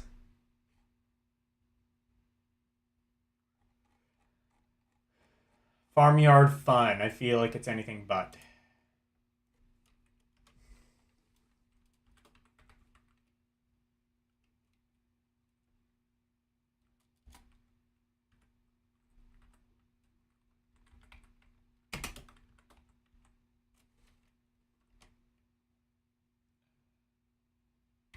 Oh, shit.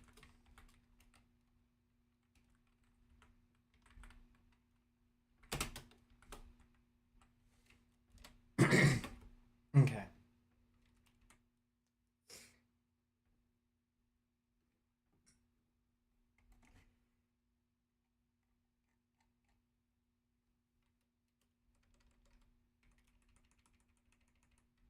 Wait.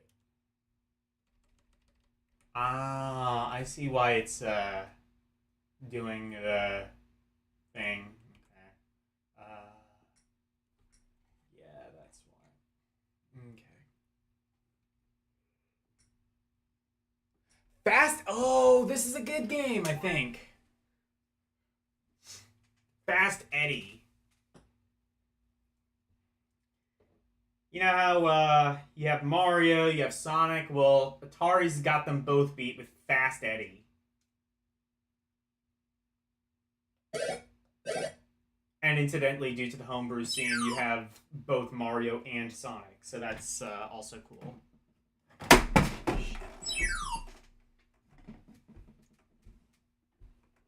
Oops. I'm gonna... Hang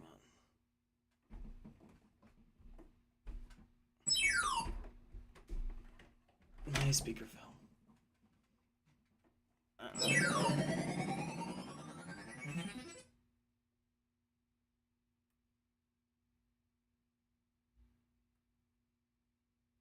Okay.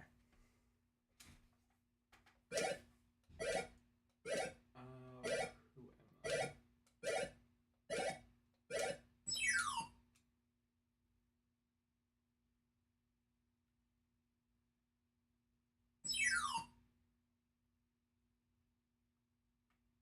Okay, I see now.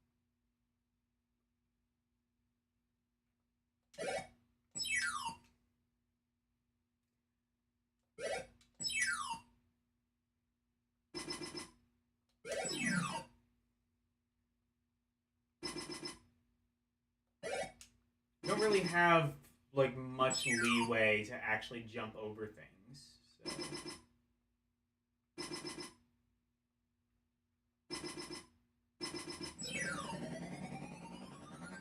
Dire 51. Why, it's Fast Eddie. Oh my god, Dyer. We have seen so many terrible games, and I played Fantastic Voyage, which is just like a third-rate Xevious clone, and right now it feels like the greatest game ever made, and I don't even like Xevious. Oh, and we did also find a game called The Earth Dies Screaming, which is not nearly as good as that name suggests.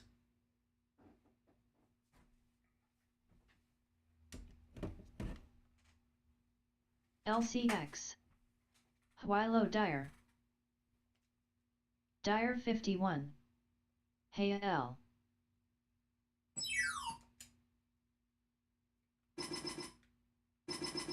Wait. Oh, shit. Wait. Does this have a hammer? Okay.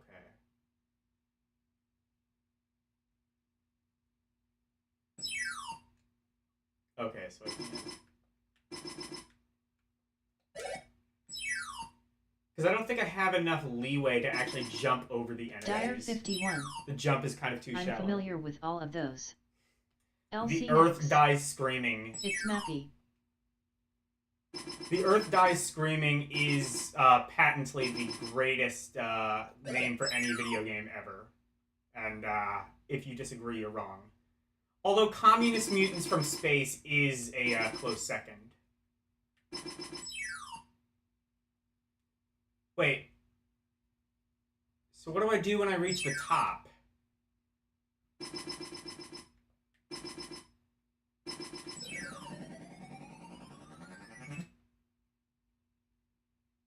Do I have to collect those hammer things? Dire 51.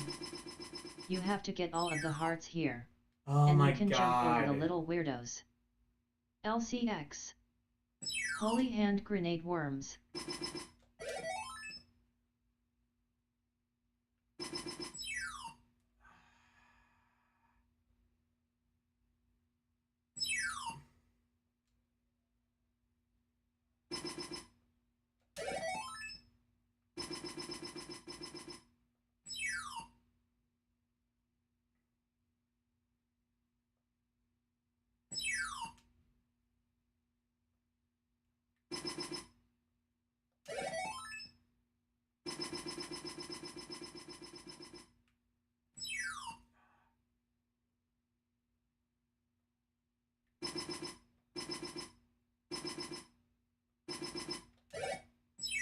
Wait, okay.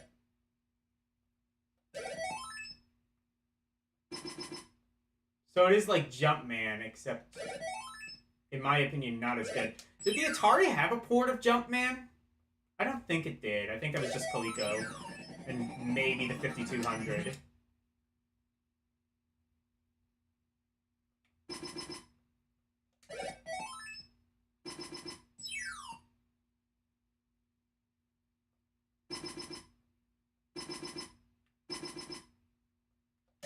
Dire 51. No Jumpman for 2600. That's a shame. Jumpman was like the best of these Donkey Kong clones. Not least of which because it's called Jumpman.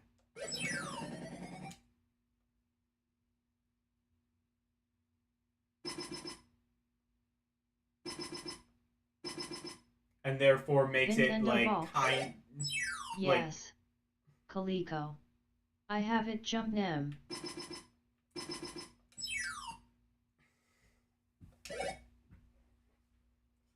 Like, I honestly, like literally, like, his name was called the Jumpman in Donkey Kong at that time. I'm surprised. Well, I would say Nintendo would sue, but honestly, they were probably too wrapped up in other lawsuits to do anything about that.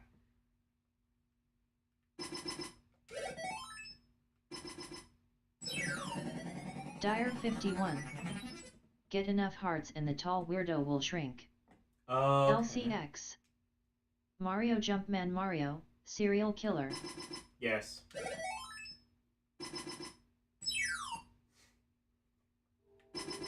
I mean, hey, you saw the way he assassinated all those barrels. You know what he did.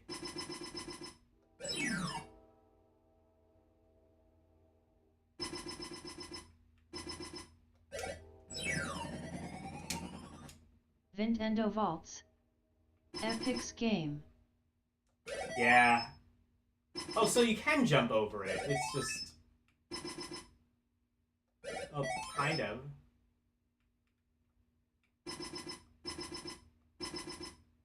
What am I missing? Shit. Okay.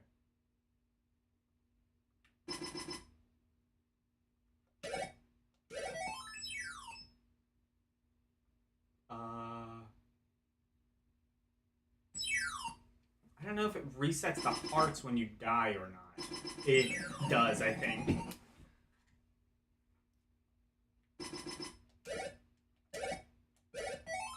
Aru's 218. Hello, how's it going? I see. I think you can jump over those things if you have enough of a running start, is my understanding.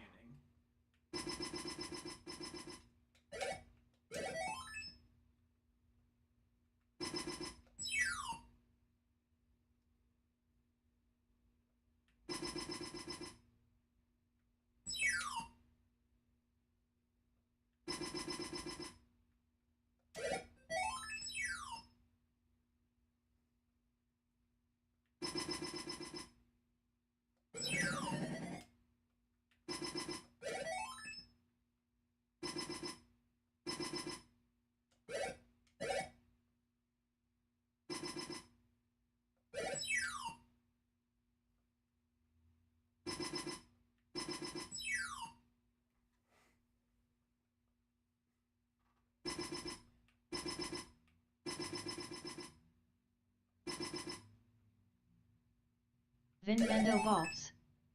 Hey Arus.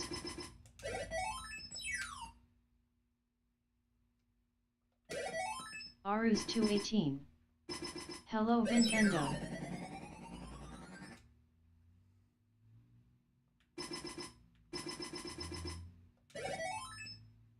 Oh, also we played a prototype called, what was it called? Elk Attack? That might be the third best Atari game. By the way, Dyer, if you're still here, I did donate to your Kickstarter a little while last week when you right after you did that fundraiser. I popped in at the very end, and I was just like, okay, well, I'll donate.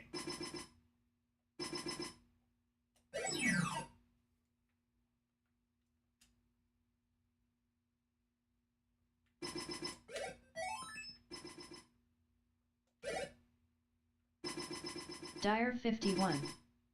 Yes, I saw that. Thank you. You're welcome. Arus 218. Hello Dyer. Dyer 51. Hi Arus.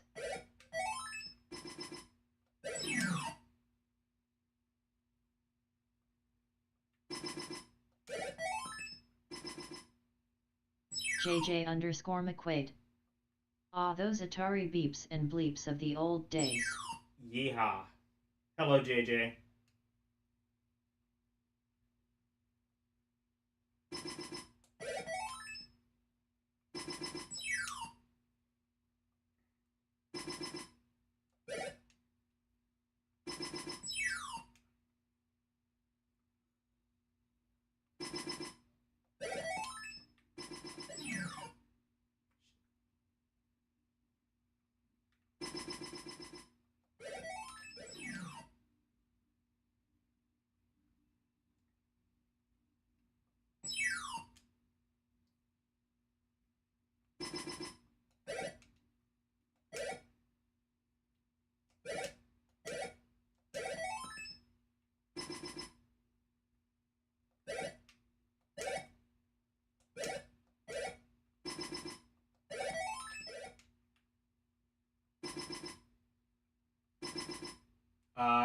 Did I miss something? Oh, okay. Arus 218. Hello JJ. JJ_McQuaid. Hey.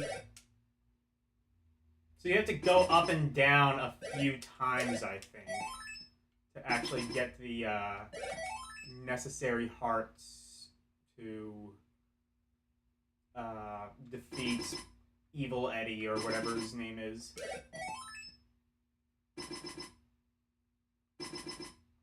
Except, do you? I'm not sure if you are actually...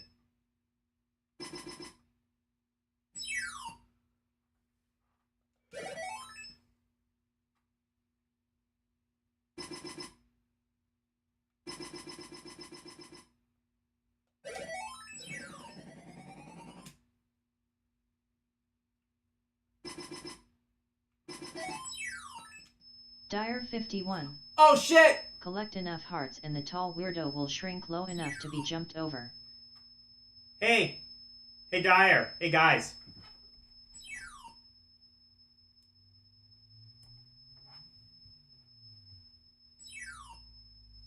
I am. LCX. We have flatlined. Halo JJ. We have flatlined. Arus 218. Hello Al. LCX. Halo Arus. Whoa, what? JJ_McQuaid. Oh fuck, I broke it. Hello. Oh, never mind. Okay, so, like, if you... Whoa, I think I just... I fucked it up. Oh no, I made the colors bad.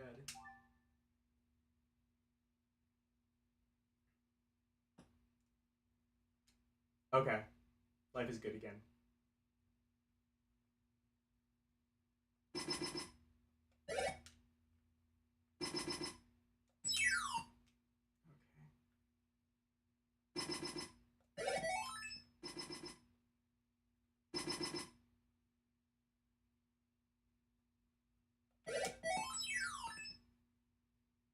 Dire 51.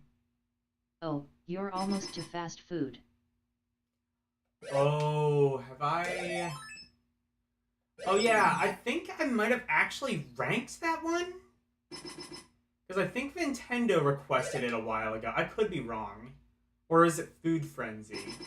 I get Food Frenzy, Fast Food, and Food Fight confused. And as I recall, I actually only like one of those games. I don't remember Fast Food all that well, though, so maybe I do like it. I don't remember. I'll have to do like a find and search when I get to that.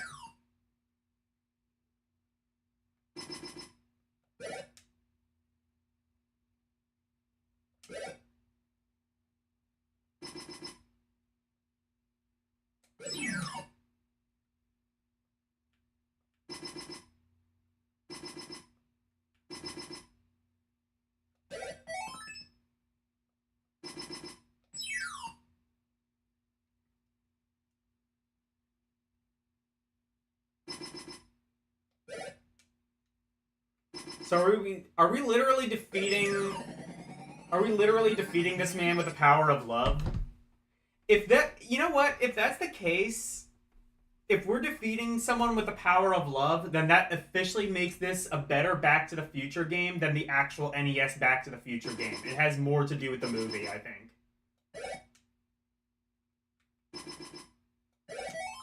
Dire 51. In Stage 2, it's the power of fish. Oh. In that case, that makes it a very good Hitchhiker's Guide to the Galaxy game. You know damn well they would have made... You know damn well if the video game crash didn't happen, 20th Century Fox would have made a Hitchhiker's Guide to the Galaxy game. I don't even know if they had the rights to that movie, but probably. JJ_McQuaid. Huey Lewis would be proud. Yes.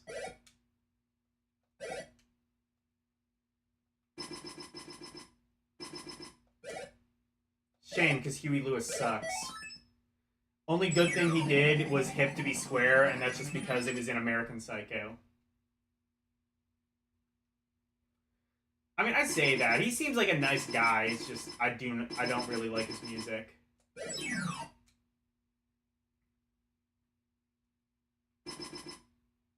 Dire 51. Infocom made a Hitchhiker's Guide text adventure. I believe it. I believe you. That sounds like something they would do. I know they did one for Black Cauldron of all things.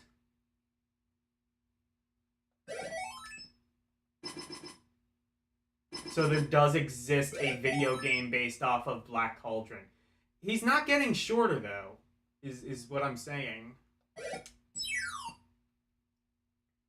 I don't think the hearts are actually making a difference.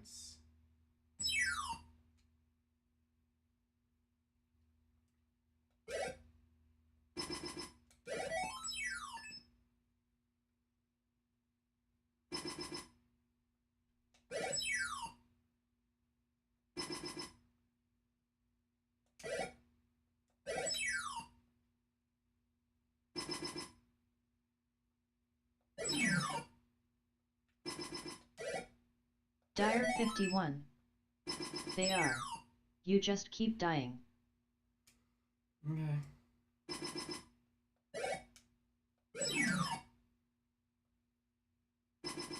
JJ_McQuaid. Jumping is a challenge. It is for many of us, yes.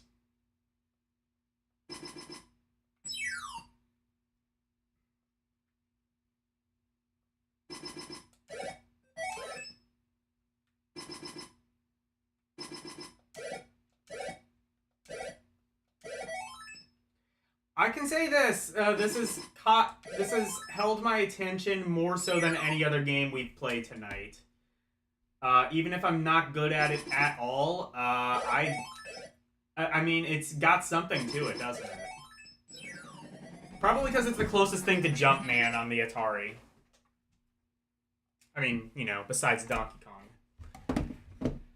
Fast Eddie.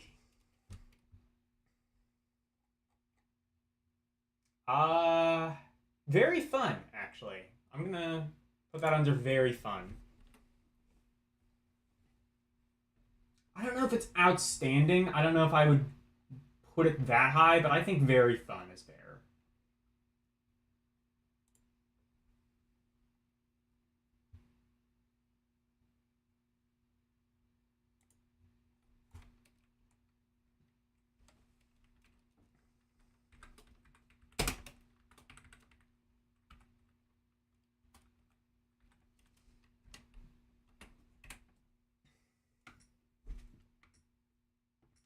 Here we are, fast food, and also Fatal. Oh, I know that.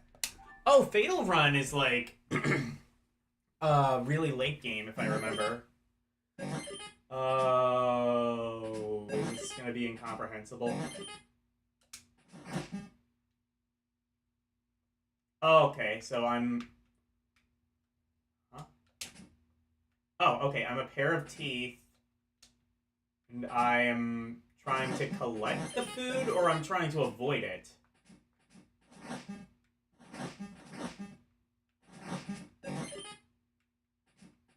I guess I'm trying to avoid some of the food. Wait. What? Burp. Dire Closed. 51. Oh, okay. So, Don't eat the purple pickles. okay.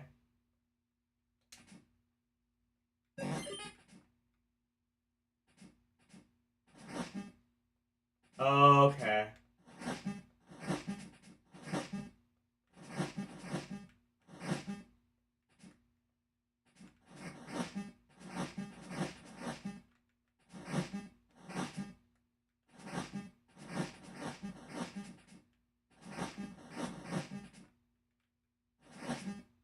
This one is pretty good.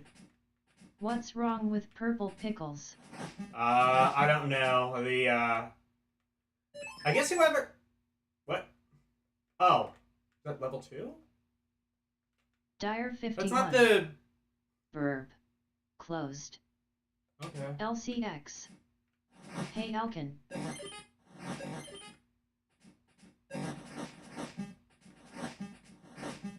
I don't know. Whoever designed this game, I guess, just has some prejudice against pickles. I don't know. I mean, they're wrong. Pickles are great. I guess purple pickles, though. No. I mean, usually most pickles, JJ I think, are, underscore McQuaid. Poor man's feeding frenzy. LOL. Is this feeding frenzy? Dire 51. Green pickles are fine to eat.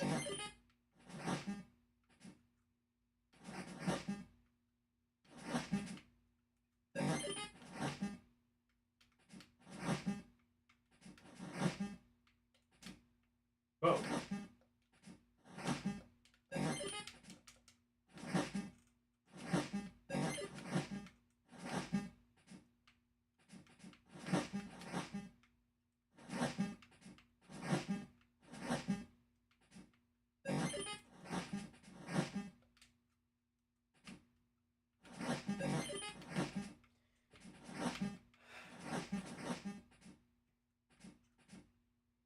I want to put this under WTF. I may actually just get rid of that category.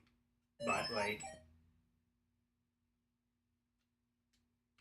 I mean, like... If anything justified... Actually, I think this game may have finally inspired me to just get rid of the WTF category. Because, like, I want to rank this honestly, because it's, like, actually kind of a good game. But, like, if anything deserves the WTF category, it's this. You're a pair of false teeth eating food that's being... Like, where do you come up with these ideas? Well, I mean, I know the answer, but still...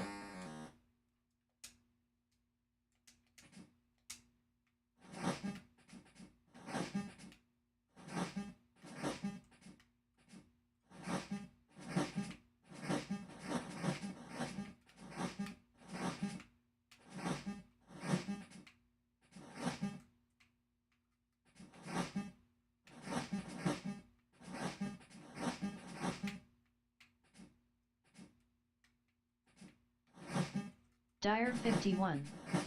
This was the era of throw everything at the wall and see what sticks. I mean, yeah, true. I've been saying that this whole time, and I mean, nothing encapsulates that more than whatever the fuck this is.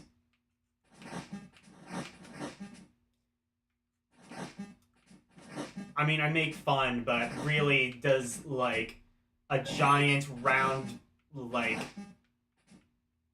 7/8 piece of pizza, or, like, pizza pie, like, going around eating pellets, does that make any more sense? Not really. Dire 51. We're just used to it. This was from the same company that made Coconuts and Cosmic Creeps. What? But those games sucked! Why does this not suck?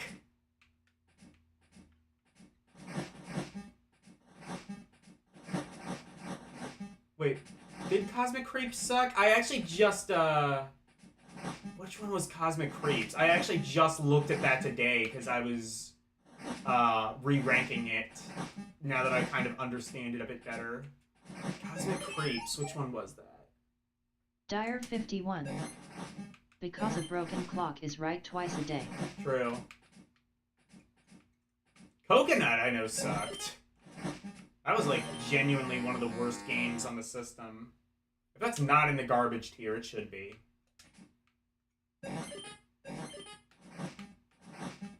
there a port of Sammy Lightfoot to Atari? If so, that's gotta go in garbage as well.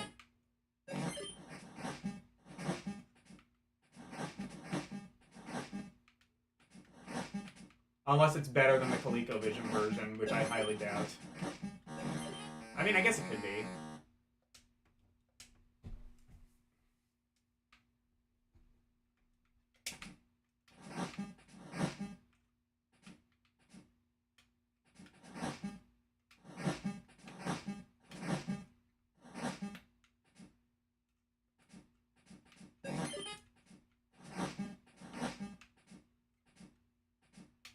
Aru's 218. This makes me want to play Tiny Toons again. I don't know why. I don't know why either. This... Oh, you know... Oh, no, I was gonna say, kind of reminds me of, like, the Game Boy game, but... Anyway. Fast food. I'm also gonna put that under very fun.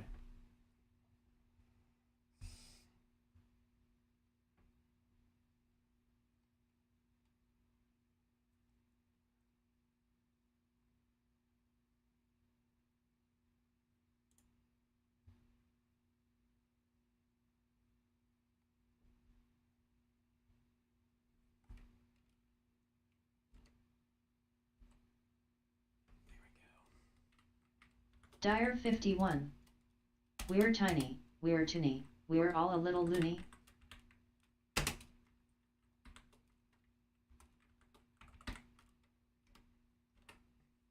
Tiny Toons Adventures is, Tiny Toon Adventure, whatever, is, like, one of the best NES games, I will agree. Fatal Run. This, I think, is one of the very late... I think this might actually be one of the biggest Atari games. I think it's... in fact, yes. This is the one that had, like, the 64 kilobyte cartridge, which I think was the biggest cartridge they made. This was Dire really 51. around the time. This soundtrack Fatal sounds Run so just Atari. got a reboot.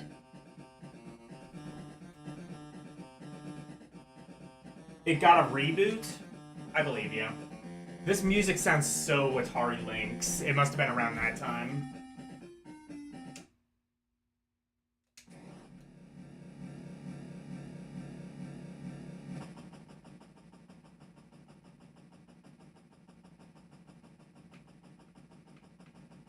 We played Enduro earlier. That one's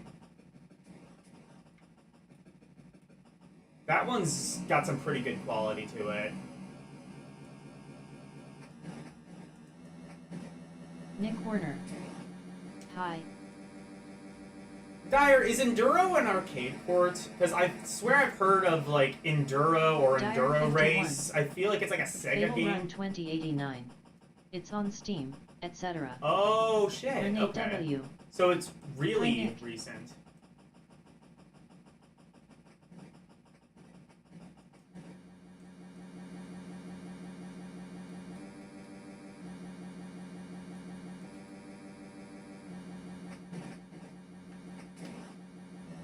Oh, wait. Never mind. So if you bump the cars, you just, like... Dire 51. No, Enduro is not an arcade port. Turbo is the game you're thinking of. Oh, I must be thinking of that then. I thought there was something called, like, Enduro Race or something.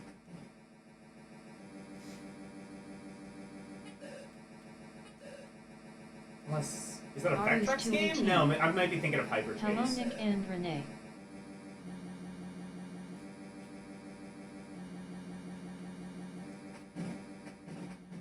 This breaks from tradition where if you bump the cars, you don't explode. In fact, the other car explodes. And you just remain, like, completely unscathed. I feel like that means there's no game to this, but, I don't know, it looks pretty. But, look, it's even got, like, a kind of pseudo-parallax.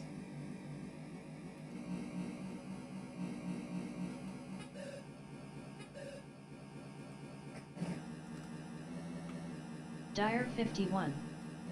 Enduro Racer by Sega. Arcade, Master System. Good game, but came out years after Enduro. Oh, okay, so it's not connected. Okay. I knew it was a Sega game.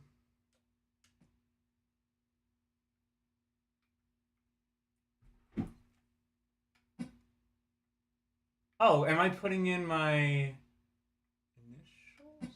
No.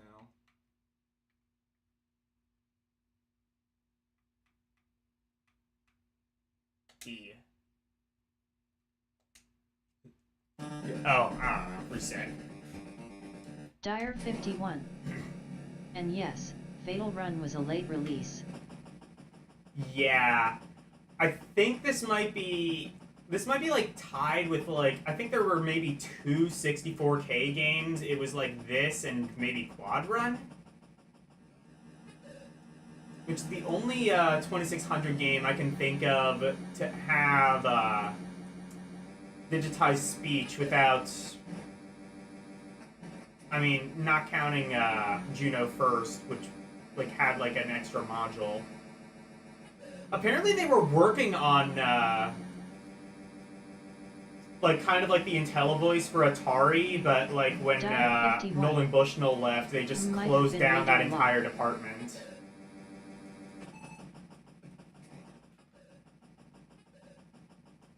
I've been watching, I've mentioned this in Dire's Discord, but...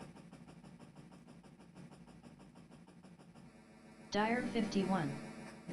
The Atari box. Yeah. It's a neat little thing to have. Yeah.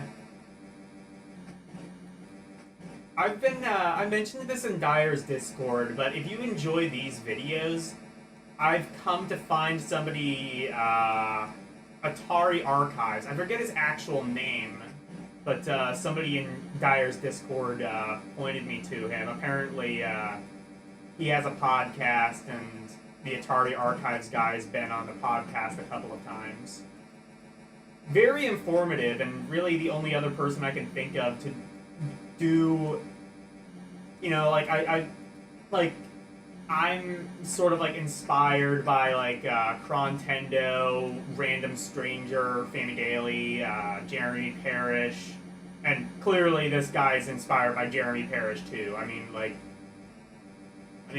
that's not really a bad thing though. I think Jeremy Parrish is quality, quality writer, quality reviewer. But yeah, if you've never checked out Atari Archives, do so.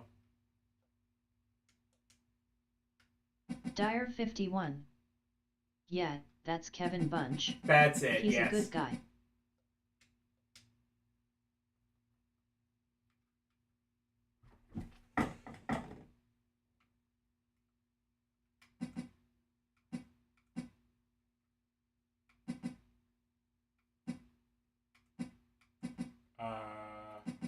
Wait, what am I doing?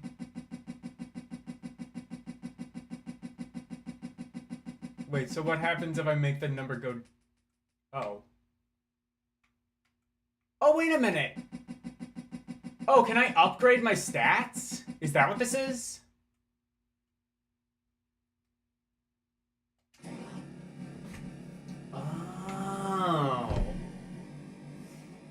There's a stat upgrade feature. That is cool. Like, that actually makes this stand out. And kind of go against the typical mold of racing games that I... Dire 51. I believe so. That is... That actually does make this stand out. Usually I say old racing games really have no reason... You really have no reason to go back to them. Like, even something like Outrun, it's like, okay, the music is good, but... Like, playing the game, is it actually any better or worse? Is it actually any better than just, like, playing the newest Gran Turismo? No, like... At the end of the day, you're just going in... Like, it's got a good aesthetic, that's about it. It was important when it came out, it looked good when it came out, but now... But now, like, if this has, like, stat upgrades and...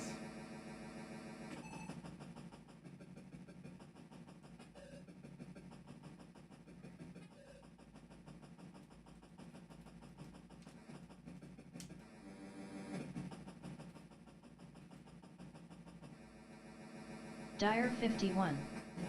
Apples and oranges. Gran Turismo is a racing sim, Outrun is an arcade racer. I mean, what's the difference? You go around in, like, a straight line, like, or in, like, a circle or whatever, like...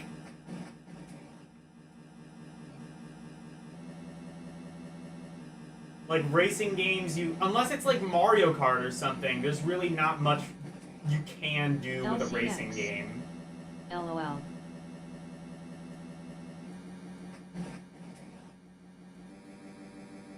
LCX. Typical Logan reaction.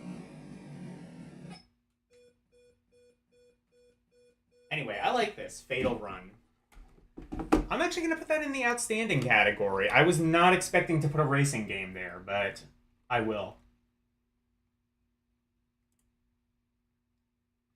It's a good use of the hardware. It actually has stat upgrades, which is a pretty, really unique thing for Atari.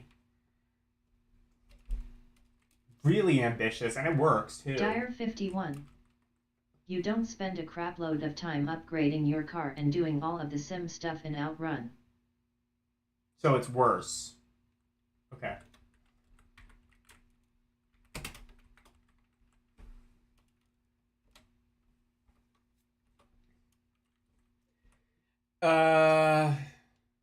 Wait. Oh, there's a Europe and a... LCX. Why is there a Europe and a US version? Drifting, curve hugging. You need to try Initial D Animate to understand the intricacies of racing. Why is that... Is this different? I don't think it is. Actually, yeah, you know what? This might just run faster, because it's... LCX. the US Even version. Mario Kart uses advanced racing mechanics now. True. Actually, the colors are different. Actually, that might be what it is like, HAL has just, like, weird, wacky colors because of, electricity, hertz rate. Otherwise, it's the same, though. LCX. It's like saying all fighting games are the same. Oh. Anyway. Fathom. Can you fathom? I think this game is unfathomable. I tried.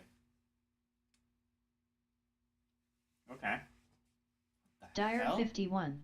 Is this 3D? Gran Turismo is mainly for gearheads. A friend of mine that loves Gran Turismo is a car guy in real life. He doesn't really do arcade racers. Mike Wolf. Looks like pre-rad racer.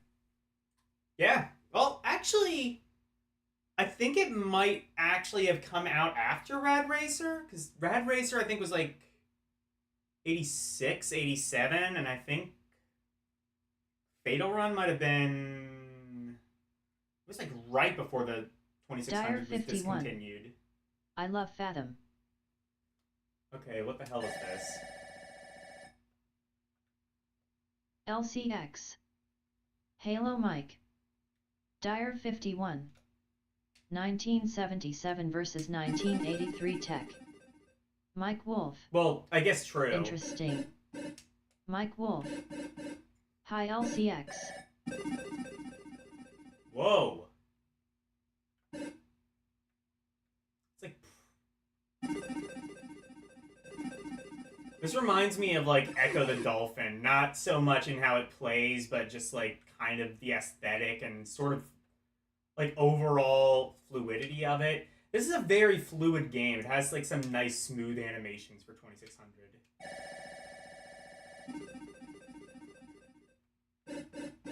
So am I supposed to... What am I supposed to do?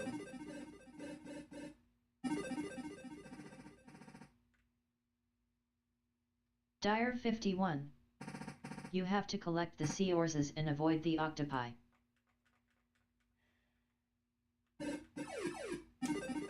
Problem is that Dire 51. it all kind of looks Then similar you have to me. change into the seagull and go collect clouds. Look for stars to pick up. Wait, you can turn into a seagull? No. I guess that's later in the game.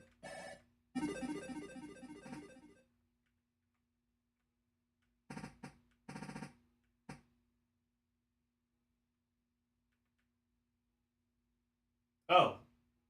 So we're at the bottom of the sea. I guess there's no point in being here. There's just nothing. Sorry, nothing. Alright, let's go back to the action.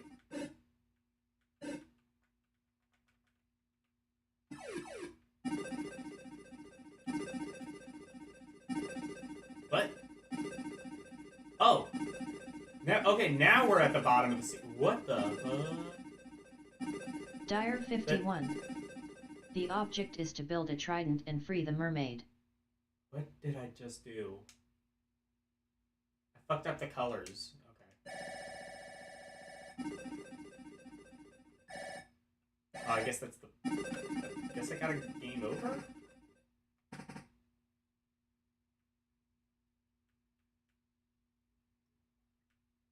This is probably a really good game that I cannot play, because everything looks the same to me.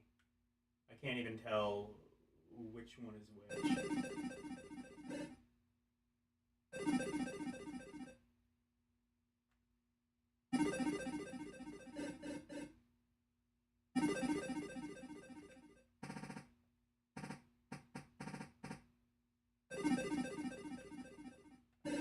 Dire 51. Stick around and look for the star once you get the sea orzes. Okay.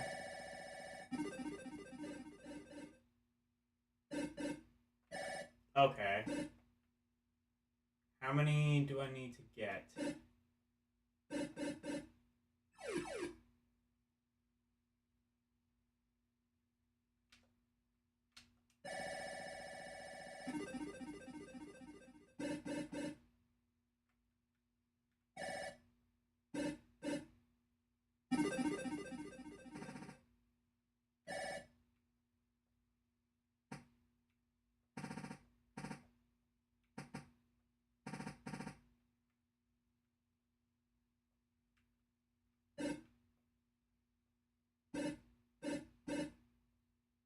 LCX. Hey Mike, you up for the talk Sunday?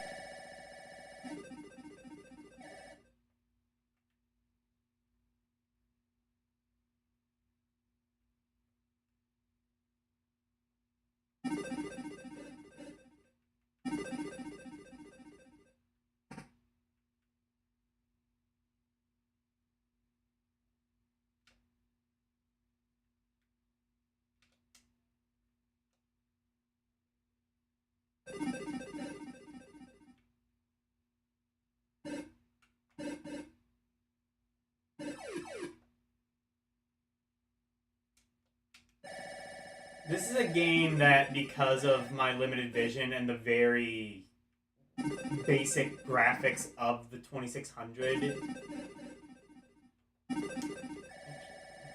Oh, I see. So, you start with 50.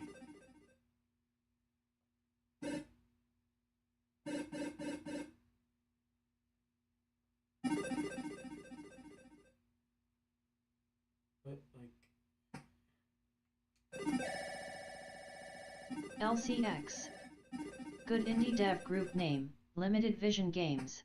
That would be good. Vicarious Visions. Wait, that already exists. LCX. LVG. Speaking of which, did you hear, like, LGR, like, basically lost his house because of, hurricane... Actually, shit! Dyer, how are you doing with that? Are you okay? Hurricane, Helen. It's going through Florida. I don't know if it's going through your area. Probably. Looks like it's, like, basically split off into 3 storms. I don't know if I've ever seen that happen before. Probably has, and I'm just not paying attention, but... I've never seen a... I don't think I've seen a hurricane go, like, simultaneously through Alabama and up North Carolina, and... I'm sorry, but I hate GameSack. GameSack? I'm not talking about GameSack, I'm talking about Lazy Game Reviews. Dyer 51.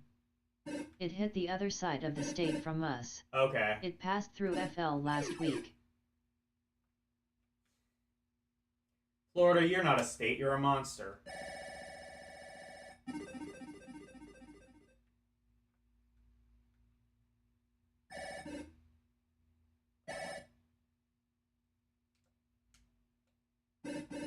Wait. LCX. Oh god, I got a star! What the fuck? Damn it! What do I do? What did I do? Nintendo Vaults. Very monotone and boring. Not vibrant with feeling. Very much I wrote this and prepared it. Dyer 51. We're not talking about GameSack. Florida. But that's America's Wong. Yeah. We're not talking about GameSack, we're talking about Lazy Game Reviews. He's totally different. Honestly, I haven't seen enough GameSack to form that much of a... Okay, shit, I got the star. What do I do now? Fuck. Do I, bring it down? LCX. Nintendo, then watch the Let's Make a Video Game Show episode of GameSack. Dyer 51. When you get the star, swim back to the surface. Oh, okay. I think I got the star, or did I get Aru's the other 218. thing? I don't know. Have to go have fun, take care later Bye. everybody. Then Arus was surrounded by jellyfish, well penned pink waving. Dyer 51. Then you can press the fire button and change into the seagull. Oh shit, okay. Jeremiah Thomas. Only touch the pink jellyfish, avoid the rest. LCX. Later Arus. Dyer 51. By Arus.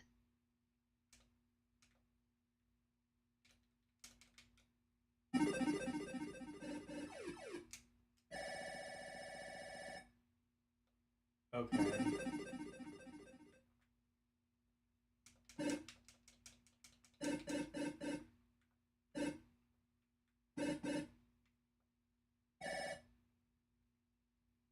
Dyer 51. The star gives you one piece of the trident. You have to collect 3. Well, now the star's not appearing. Unless it is and I can't see it. Oh, really?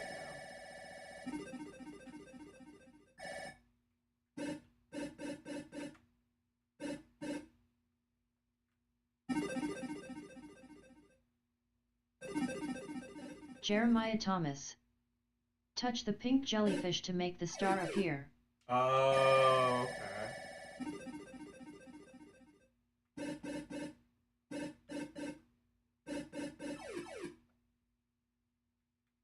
Wait, shit, is it there?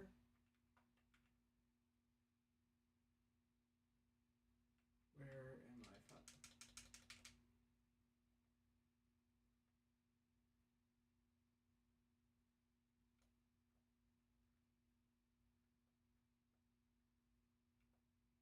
Oh wait, I see it.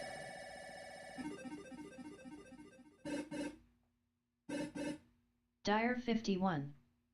Wait. I forgot. After you get the star you have to collect one other seahorse to get the seagull ability.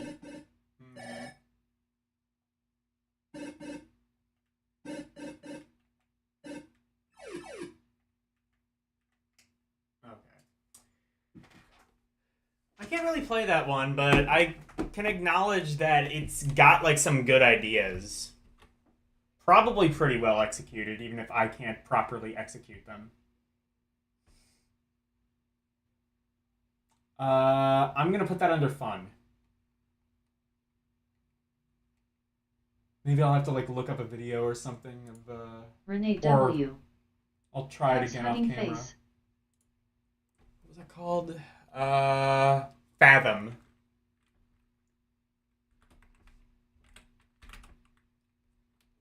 Is it a good game?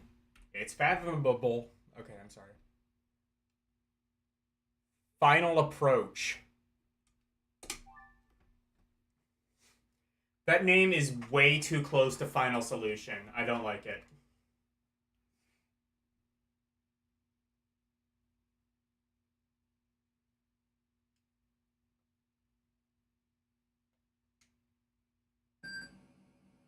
Is this Depth Charger?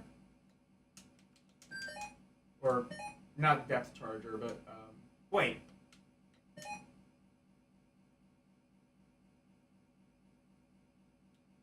The Sega arcade game where you're, like, bombing submarines. It's not that. I think this might, like, actually be a sim.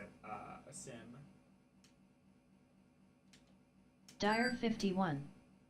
Just rescued the mermaid over here. Jeremiah Thomas. This is an air traffic controller game. Oh, shit. Wait.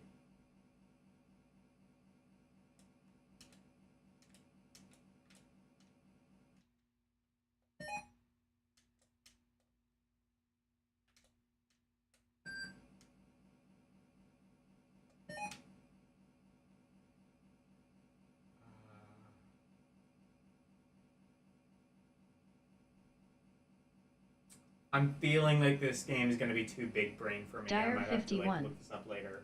That's why it's called Final Approach, you see. Oh.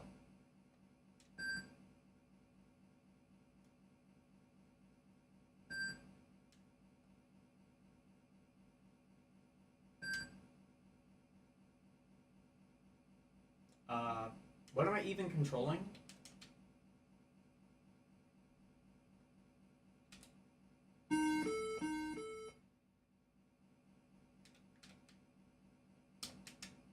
Jeremiah Thomas.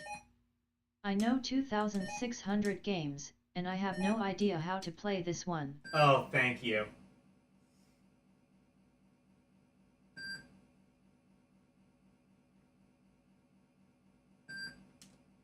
This probably required a manual and a whole lot of 70s weed in order to be fully comprehensible. As it stands, I'm going to come back to it off camera 51. and try it. This is one I've never played either. I'll come to it off camera.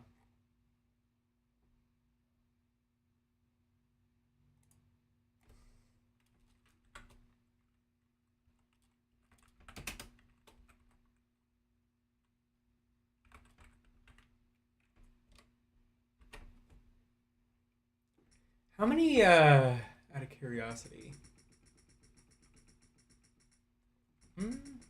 I don't know if we'll be able to finish the Fs tonight, but... Ooh, Firefly I know is a good game. Firefighter. This is... Is this an arcade game? Right? Is this the... I think it's like a Nichibutsu arcade game? Hey Jeremiah.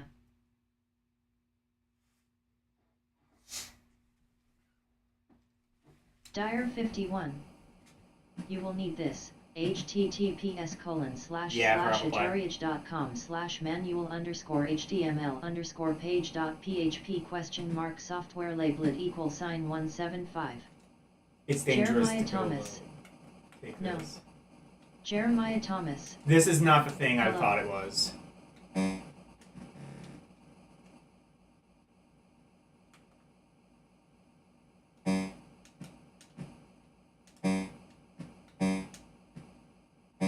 What am I controlling?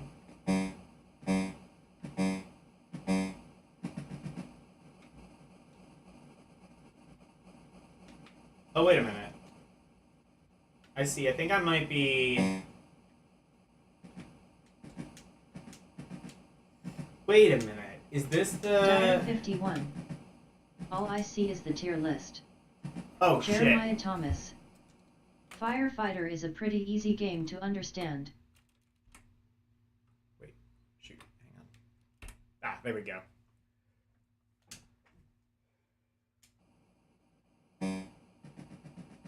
Oh, I see. I'm at the bottom. And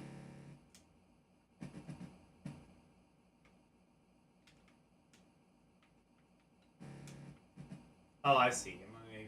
Dire 51. That's better.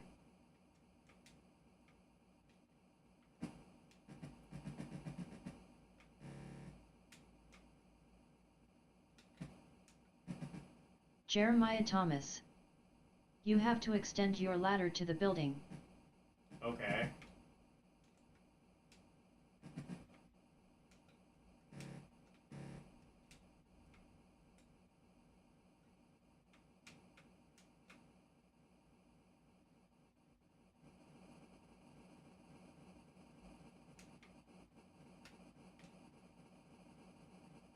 Dire 51. Wait until you get to the game Towering Inferno. Oh, God. That's gonna be... Oh, wait a minute. Oh, I see. So... Jeremiah Thomas. You can put the ladder up higher or put out the fires. Wait, how do I control the ladder?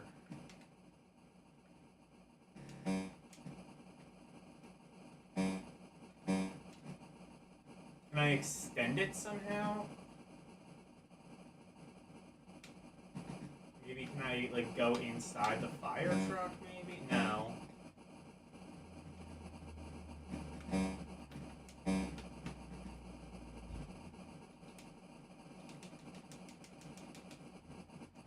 on, maybe...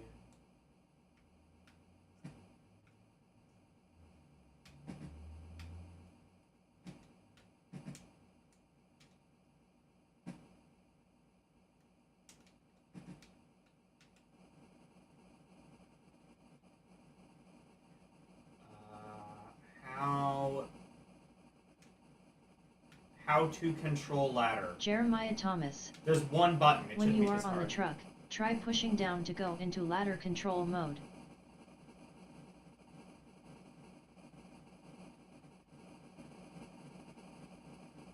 Jeremiah Thomas. It has been a little while since I played though.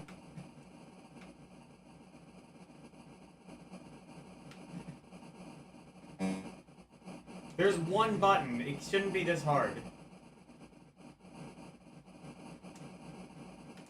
Oh wait, actually...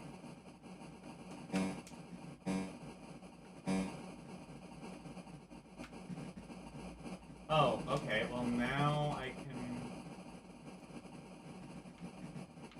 How does one Jeremiah do this? Thomas.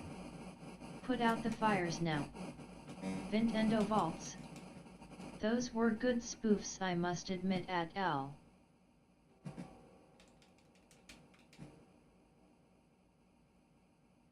Dire 51. Our top story tonight: city ravaged by flames, incompetent firefighter at fault. Okay, so...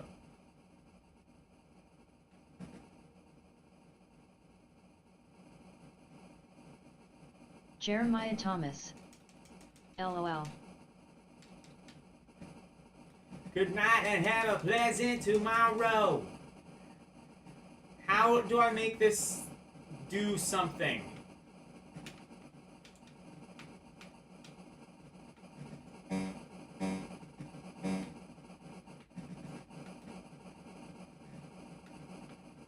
Oh, wait. I see. So you have to be off the fire truck. Oh, that's really... Okay, cool. Jeremiah So Thomas. that makes total sense. You have Put to out be the off the fires fire first. truck in order to do it.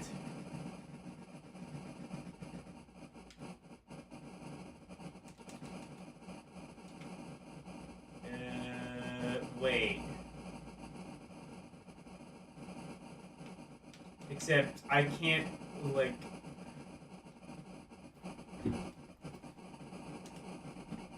Okay. Jeremiah Thomas. Fire is too high.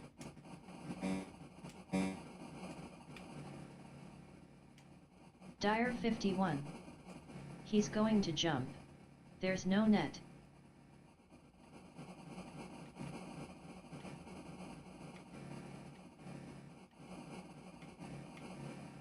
Jeremiah Thomas. Line up with the windows to spray the fire.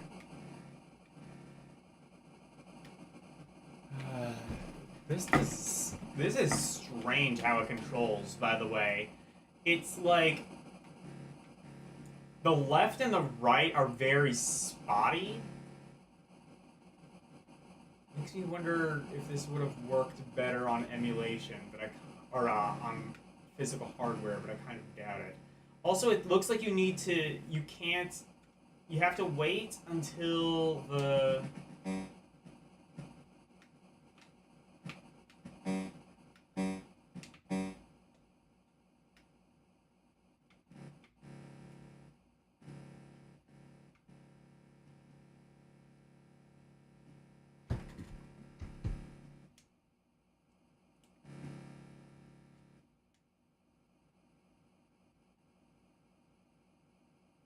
This might be another one I can't really play.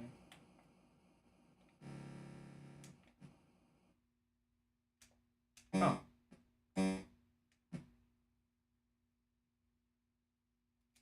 Okay. I'll try one more time.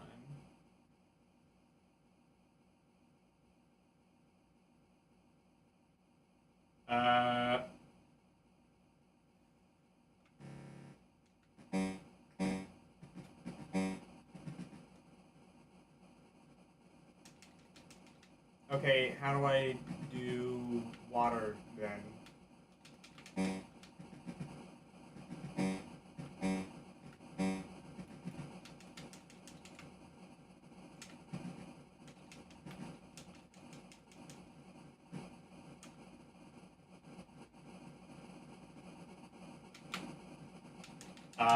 Okay, I'm next to the flame. How do I shoot?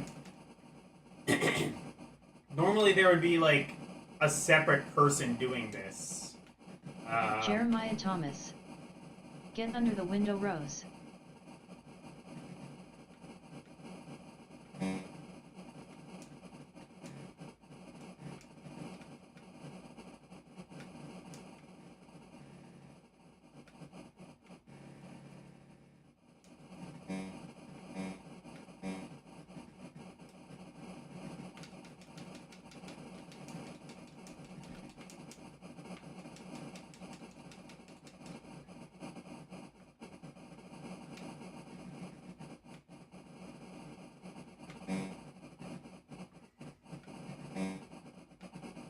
This, like, poverty fucking, like, you only got one guy doing the firefighting. Of course it's gonna be...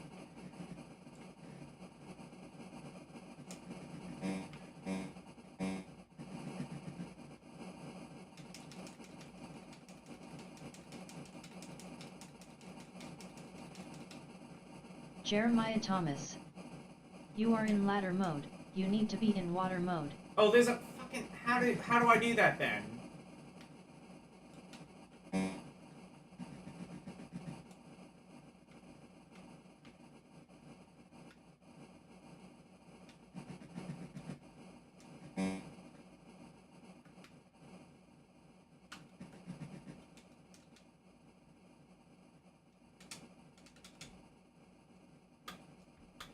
Is it like selector switch? No.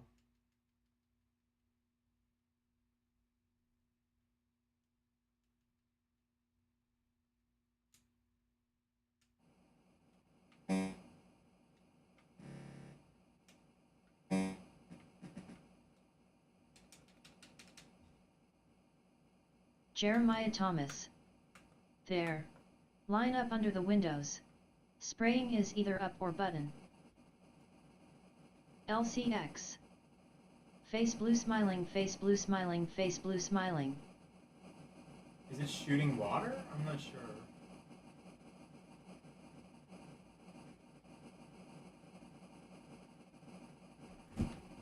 It doesn't seem like I'm actually doing anything.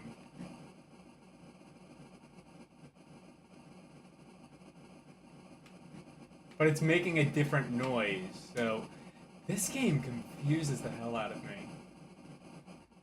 Wait, is it shooting water?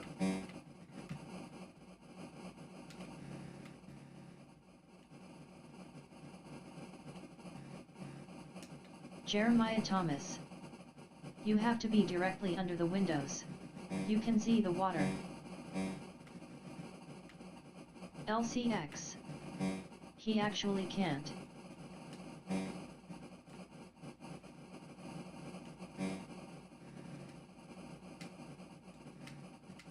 Directly under the window.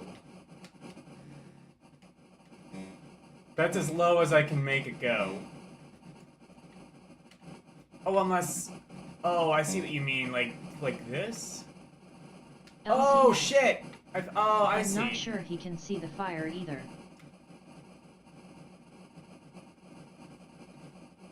Jeremiah Thomas. Off the ladder.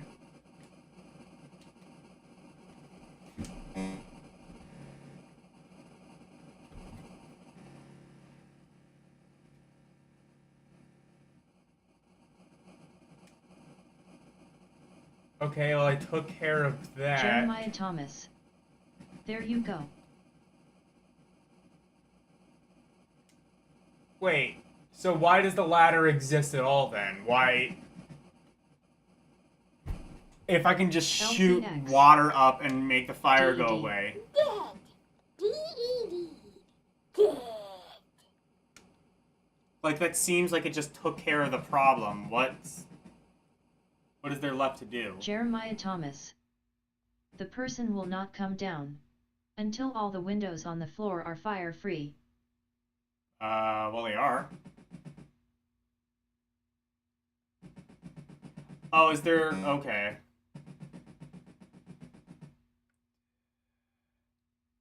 Let's see, which has a person?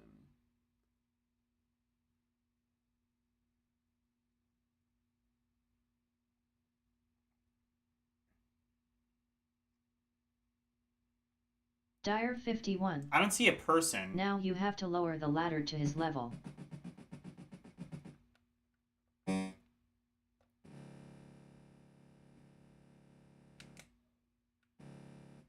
Jeremiah Thomas. Bring the ladder down to the first floor. The first floor. Okay.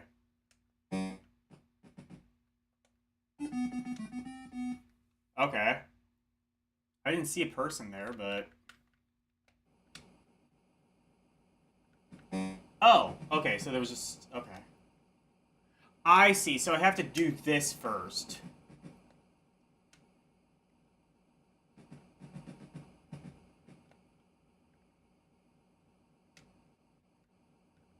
Dyer 51. He was there, you saved him. Okay.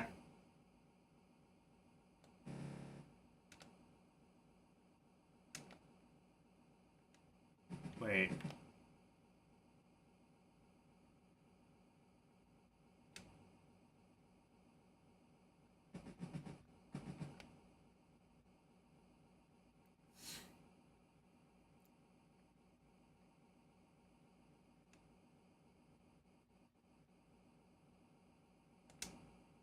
Dyer 51.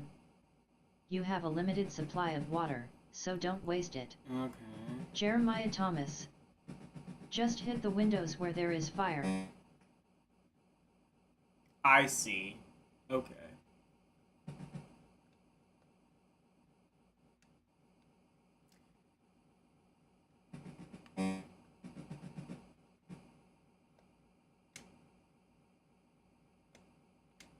Oh, I see. And then the person's on the...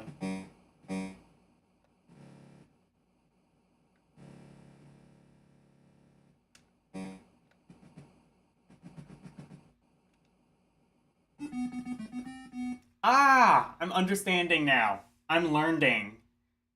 I'm learning Super Nintendo Chalmers.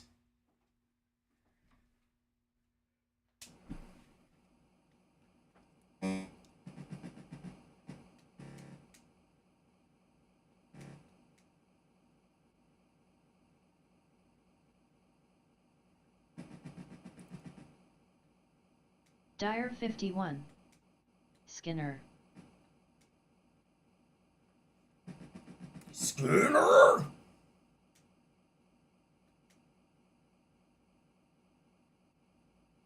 LCX. He understands face blue white eyes. LCX. He's beginning to believe.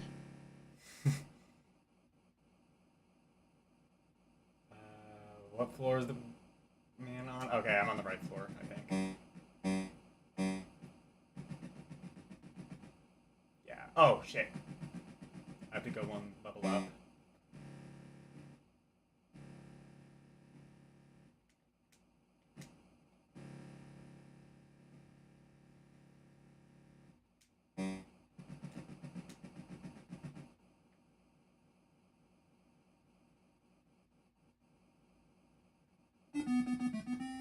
Okay.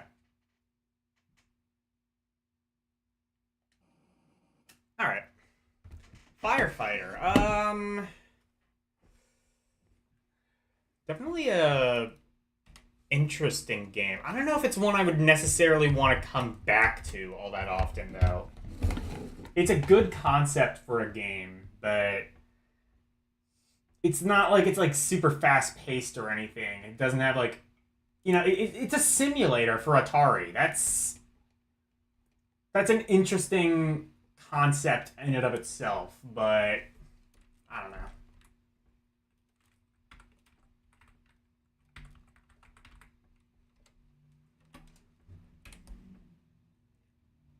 Oh shit! Actually, Wait, no. It's spelled like 2 words. Jeremiah Thomas. It is speed game.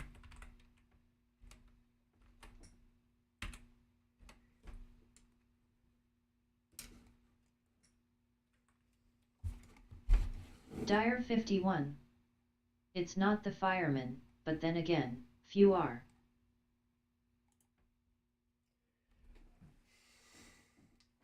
what was the what was that game on like Super Nintendo and PlayStation? Somebody had me play it. That was a good one. With like Pete and Jimmy or whatever it is. Is that what Dyer's talking about? The Fireman on Super Nintendo? Like Japan only, and then they made a sequel for PlayStation that was also pretty good. Dyer 51. The fireman. Okay, yeah.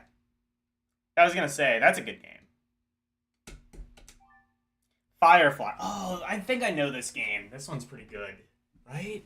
Or is it really bad? I can't remember.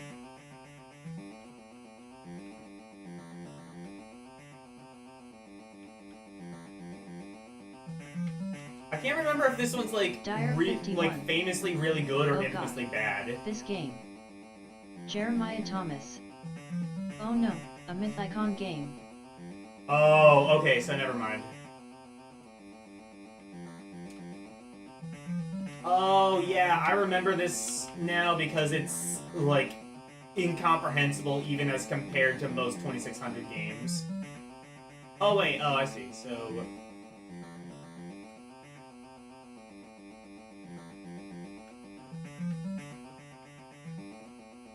Dyer 51. Mythicon, those purveyors of quality. Wait. Am I on a platform and then I'm falling off the platform? No.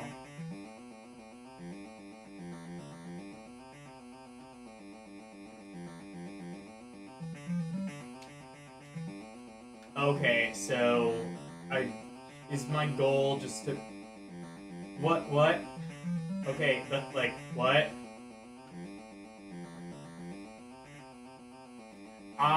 Yeah, I do remember this. I think like Bad Game Hall of Fame might have talked about this because this one's like pretty infamous. So I just get the potions that randomly appear and You know what? They did predict. Dire They were very 51. forward-thinking. Just shoot the enemies, collect treasure, and move There is on. no shoot button. Oh wait, I guess there is.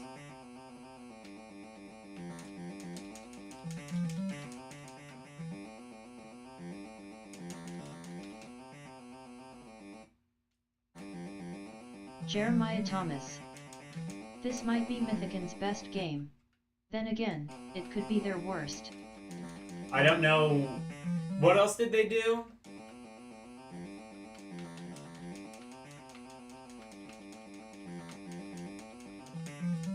Okay, I guess I can shoot. I didn't... It's not like I see a projectile, I just have to assume that it's working.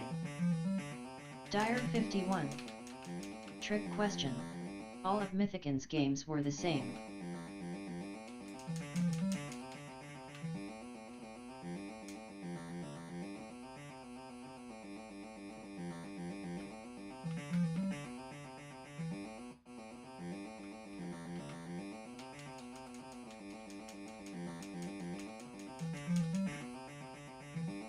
Jeremiah Thomas. There were slight differences.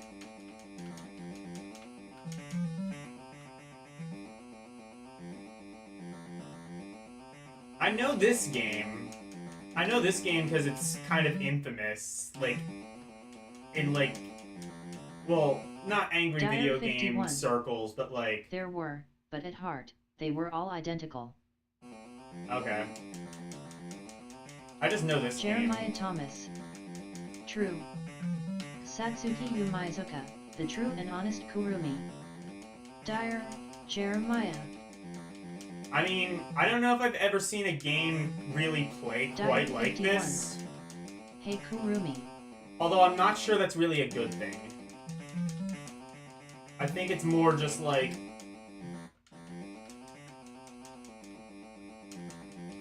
Renee W. Hugs hugging face.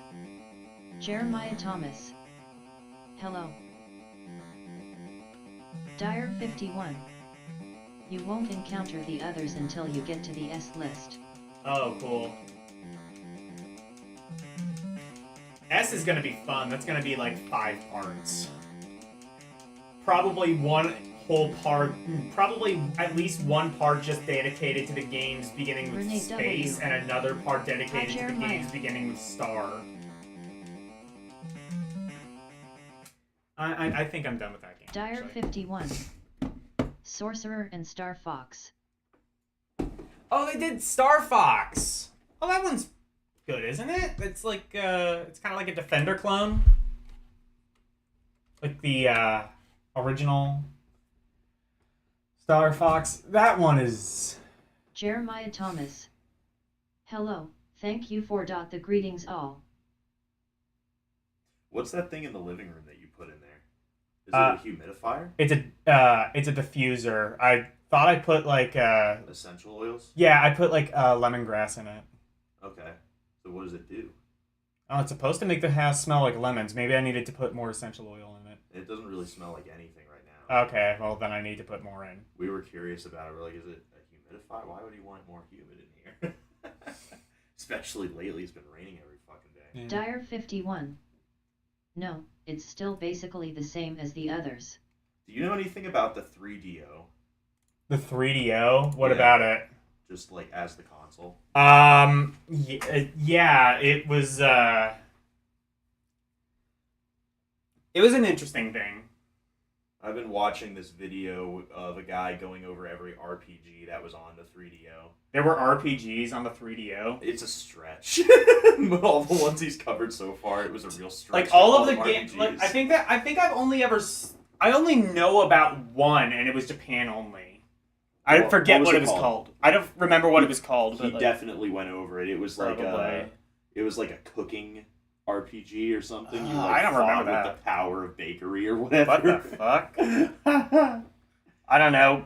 Is Gex an RPG? That's about all I know about. There was 3DO. one called Immercenary that apparently is like real big on the 3DO. Immercenary. I've never heard of that. He called it an RPG, or said it could be LCX. considered an RPG. S tier. Dire 51. Blue Forest 3D Story. 0. Dyer's saying, ugh, 3DO. Cookie no Grand Chef. Oh, I might know. Maybe I've heard of that. I don't know. There was one that was like kind of like a top-down RPG. Were there 1 or 2 AD&D games on the 3DO? There's 2. Were there AD&D games on it? Yeah. Those are probably just like PC ports. He went into both of them, AD&D Deathkeep and AD&D Slayer.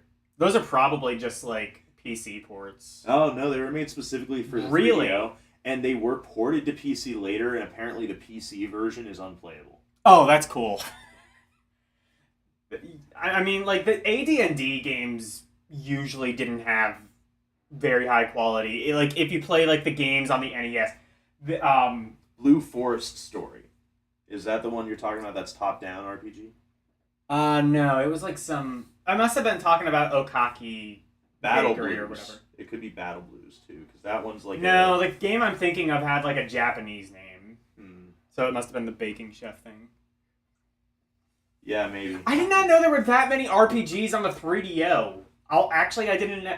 Have you ever looked at... Oh, shit, Tyler, have you ever looked into Plumbers Don't Wear Ties? Oh, he talks about that in this video. Are they trying... Wait, is he trying to make the argument that Plumbers Don't Wear Ties is an RPG? No, but he talks Dire about it, 51. I think, when he was talking about Well, at Robinson's least the Requiem, 3DO because is better than the VIS. there's, like, a lot of, like... the VIS. Yeah. I'm sorry. There's, like, I don't know, I don't remember what they're called, but it's, like, when it looks like real life in the video game, and there's, like, talking people. Oh, like fucking, FMV? Yes. Yeah. I was gonna say either FMV or maybe you're talking about mocap, motion capture. But yeah, it's an interesting video. I'll send it to you. This channel is actually pretty cool if you have any interest Who in is video it? game history. Maybe I've checked them out. Majuular. Majuular. Oh, I don't know if I've heard of them. Yeah, send me that.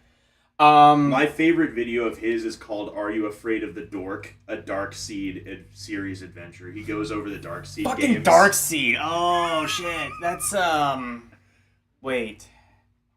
It's Dark Seed. it's like Is that... FMV bullshit. Oh yeah. Oh man, that sounds like some shit Retro Pals would get into. It had like the thing that makes Dark Seed special is they had H.R. Geiger wow, collaborating with it. Oh man, if you want to see like some real fucking weird. Well, first of all, check out like Retro Pals. They cover a lot of weird FMV shit and like a lot of like obscure old video game shit as well. But like check out Mansion of Hidden Souls for Sega CD. And that okay, so there's a Sega CD game called Mansion of Hidden Souls, and then there's a Saturn sequel, which is a totally different game and follows Mansion of Hidden Souls, but it's called The Mansion of Hidden Souls. The Mansion of Hidden Souls. I think, and also to be fair, I think Mansion of Hidden Souls came out in both regions, but The Mansion of Hidden Souls might have Jeremiah been Japan Thomas. only. Never even seen a Memorex VIS. Oh yeah, the Memorex VIS. It was distributed exclusively at Radio Shack, which to be fair, like they weren't like in turmoil like they Dire 51. are now, but VIS internally. You don't want to. He also did a video on Saturn RPGs, which I haven't seen. Oh, yet. Saturn RPGs are actually good. Like fucking there's a lot of good Saturn RPGs. Alright, I sent you those 2 videos. Yeah, there's a lot of good Saturn RPGs. But yeah, VIS, I forget what it actually stands for. It's like Video Interactive System, but internally they branded it Virtually Impossible to Sell. That should tell you all you need to know about that. Dire 51. Alright, well, Radio I'm going to Shack leave you alone now, employees but... nicknamed it the Virtually Impossible to Sell. Yeah, I just got into that. Good latency. Alright, bye. Speaking of dumpster fires, I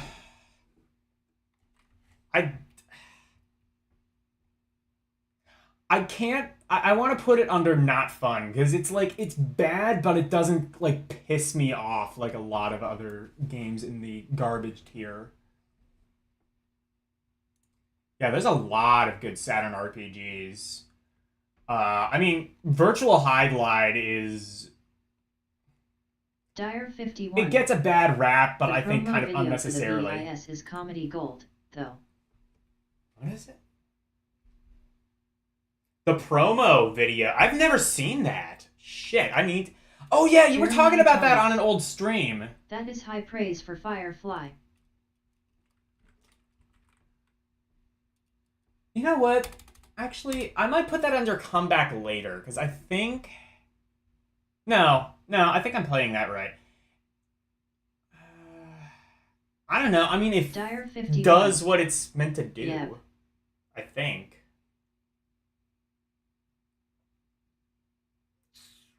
Yeah, I'll stick with my original.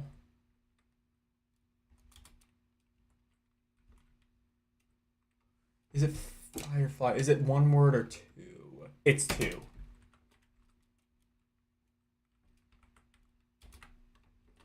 Okay. Here we have Fire Spinner. Dire 51. https://www.youtube.com/watch?v=OC5jtbbz Okay, I'm gonna _kg. save this for later. You ever see the promo video for shit? Who did the? Was it Color Dreams? Were they the ones that like before Wisdom Tree? They were Color Dreams, I think. They had like a promo video. It's like, and like half of the video is like justifying like, look, we're doing unlicensed cartridges, but we promise it's legal. The reason we know that it's legal is Nintendo hasn't come out and sued us. So it must, if Nintendo hasn't pursued legal action, there must be something to it. Like, that was just like the greatest. Like, they were selling that around like, I don't know, whatever like mom and pop shop wasn't scared to sell fucking like Menace Beach or whatever. Dire 51. That's Color Dreams. Yeah. Alright. Have you ever seen the promo video for that? That's funny.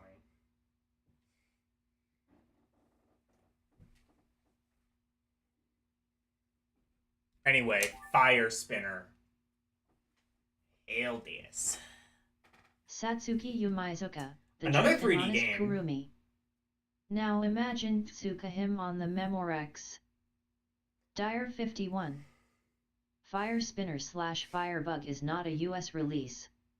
Satsuki Yumizuka, that's the true wrong. and honest Kurumi. Dude, that thing could run every VN. Satsuki Yumizuka, VIS, I think the I true saw and a... honest Kurumi. I know almost Even nothing Narcissus about the Soup. VIS. I watched one video from Gamester81 who kind of just talked about the console and never actually got into any of the games. And then I saw a video LCX. of John Hancock Hey Kurumi. who like mentioned that it was mostly just like PC point and clicks. Like I think there was the Sherlock Holmes one. And that's all I know, but like that also existed on Sega CD.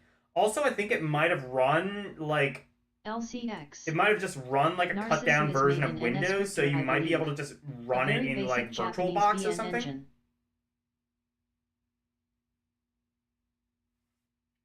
I don't know.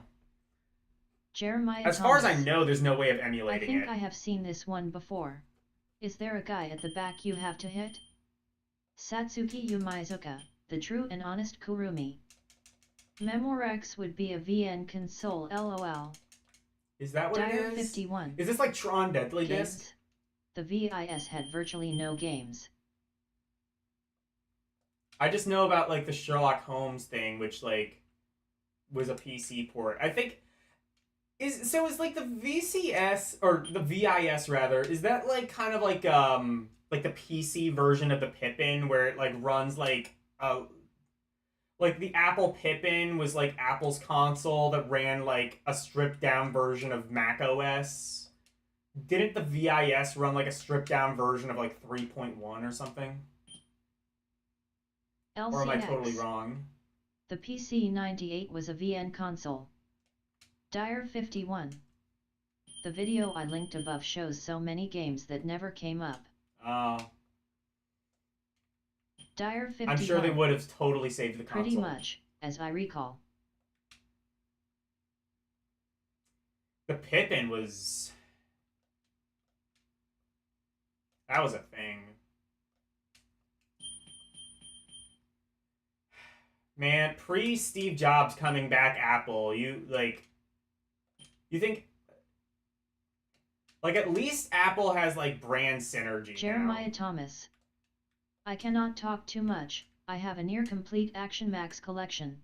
You know what? I almost had an Action Max. I got the... I was talking to someone on Craigslist who was selling an Action Max and, like, a couple games for $25. That was, like, years ago.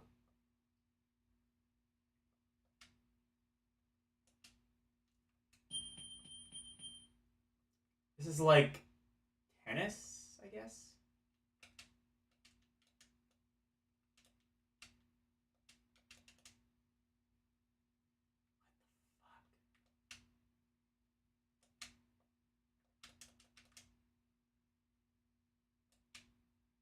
Jeremiah Thomas. I got mine for Christmas in 1987 or 1988. Shit. Jeremiah, are you from Dyer's channel, out of curiosity? I'm just curious. Because I don't know if I've seen you before. Well, I must not have. You don't have a wrench. This is weird. I'm going to have to come back to this. What the hell was this? Fire spinner? I'm assuming it's like tennis, like future tennis. But...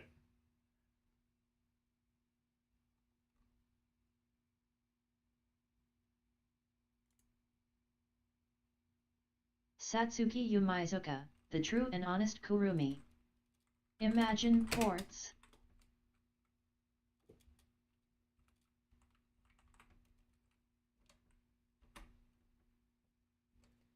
Just put it under comeback later. I'll have to check that out at some point. Jeremiah Thomas. Nope. Just scrolling YouTube and a live stream popped up with somebody playing 2600. I said that is for me. Oh, hell yeah. Oh my god, I'm actually being recommended by some people. I think I'll play... What time is it? 11:53. I'll play a couple more games. Maybe... I'll play the Flash Gordon, I think. That's probably a good place to end. Fireball. Is this a tie-in game with Deep Purple? The CDI was like that TV receiver like Comcast that did games. Yeah. Yeah, apparently DirecTV, you could play games right through like the set-top box. I didn't even know that. I'm jealous. Jeremiah Thomas. You know damn well I Flash. would have played those as a kid. As like shit as they were.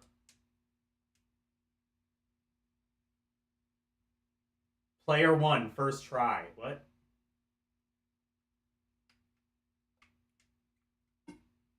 Oh, I see. It's a... Is this Breakout? Dire 51. He'll save every one of us. I have the Flash Gordon soundtrack. I've never seen the movie. I've heard the movie itself actually isn't that good. But I do have the soundtrack on vinyl. I am terrible at Breakout. Also, why would you play this when Breakout exists? This just looks like worse Breakout.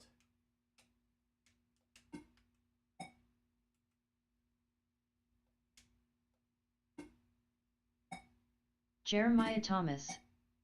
He'll save every man, every woman, every child. He's Flash. Ah! Dire 51. This is a supercharger game. Oh! Yeah, I guess that makes sense. The graphics are a little better than average. I didn't even know my emulator could play supercharger games. Play the best Breakout then. Woody Pop GG.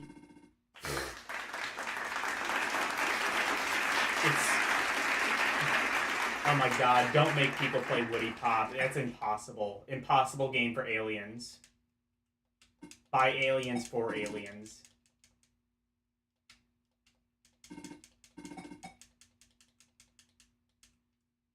I can't play Breakout for shit.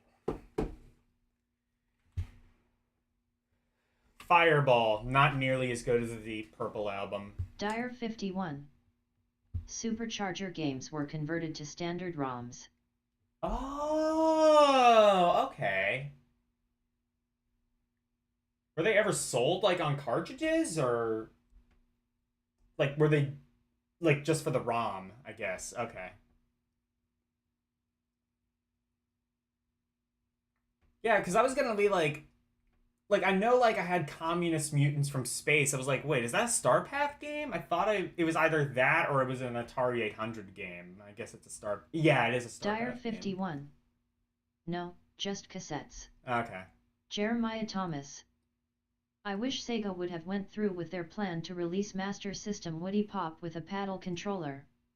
That might have actually made the game playable.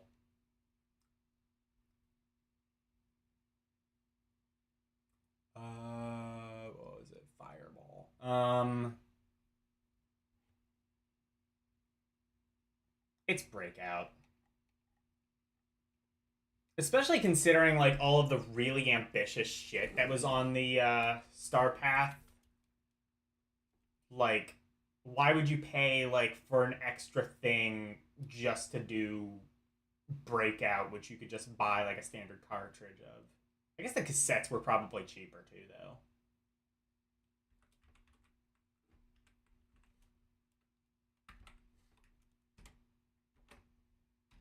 Oh shit. Yeah, I put it under meh. I'm gonna end soon. I'm getting tired, clearly. Fishing. Oh, fucking hell. Fishing.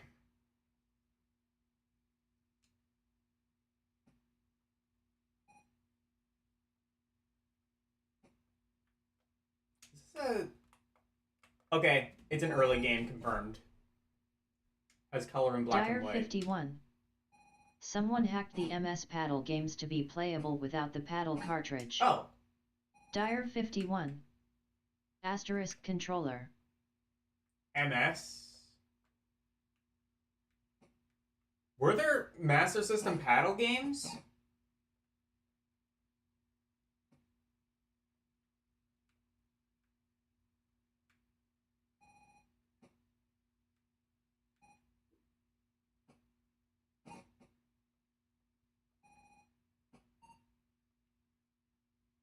Wait, but like... Dire 51. Yes, but only in Japan. Jeremiah Thomas. In Japan, yes.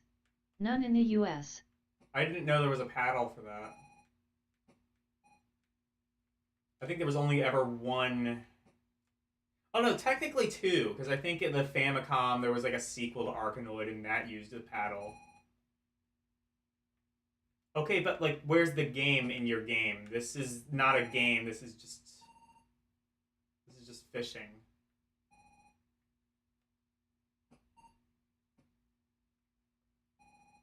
Like, you get points, but there's like no lose condition. Oh, this is an Activision game?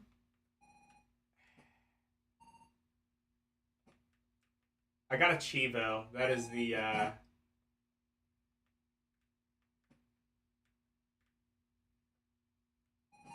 LCX.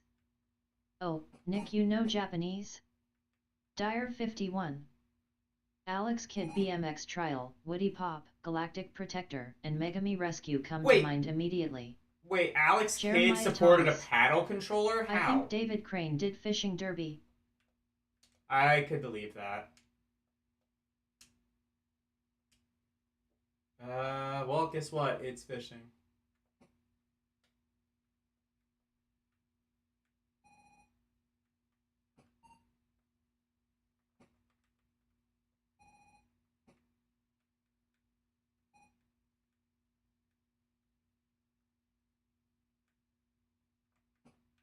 Dire 51. Alex Kidd BMX Trial. It's an overhead racing game. LCX.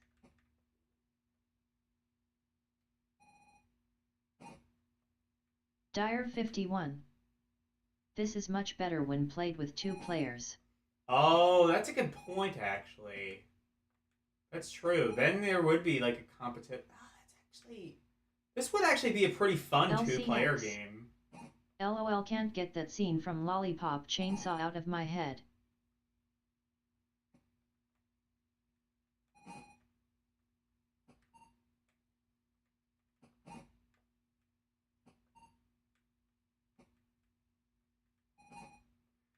Dude, this is when like 51. families actually played It's a video great games competitive together. title. Like my parents, they just wanted nothing to do with video games. Like my dad apparently played an NES back in the day, and his friend might, I guess, said like, I think he said like, and he was like in his 20s Dire at the time. 51. I think he said his friend might have had a Nintendo, and he just wanted absolutely nothing to do with it. He like none of my parents were into video games ever at all. LCX. Video Games Ebel.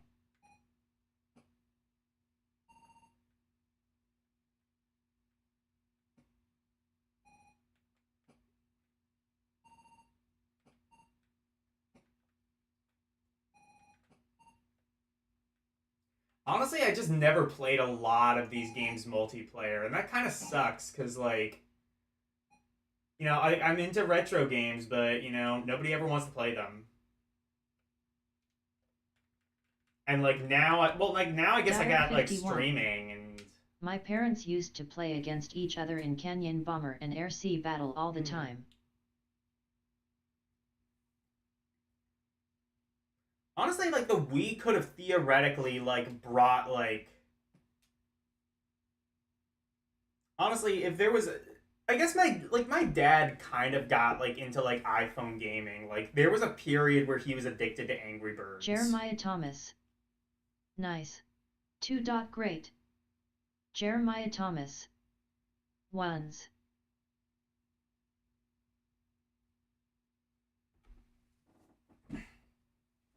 I'm gonna say, if you got 2 players, it would probably be pretty fun. That restriction, though, I'm gonna put it under meh.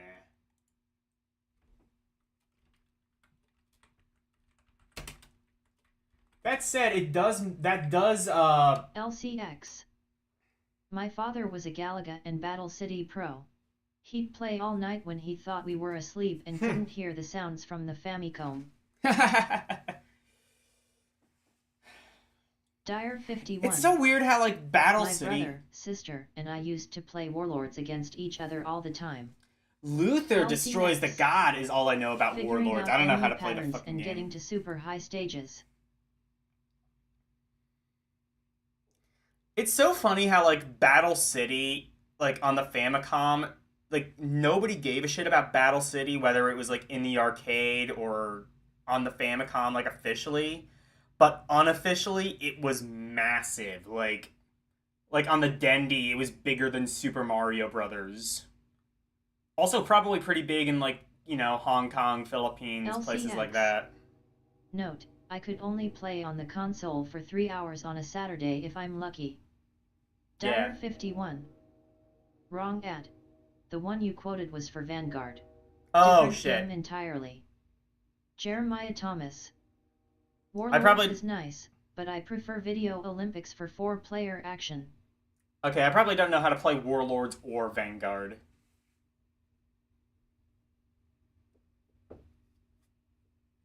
You know, like, Jeremiah that's the thing, Thomas. though, I will say, is, like... And Gond, not God. Dire 51. Video Olympics and Street Racer were also big with us. Yeah. The Gond? I don't know.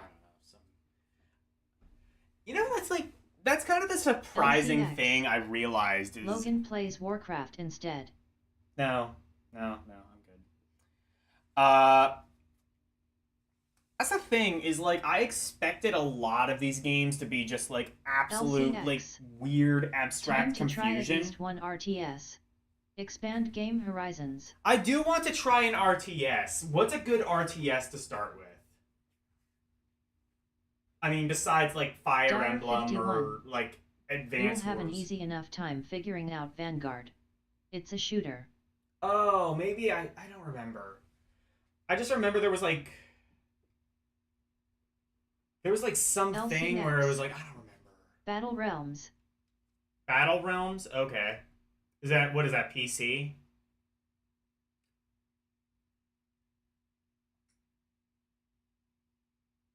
LCX. That is not an RTS. Fire Emblem is an SRPG.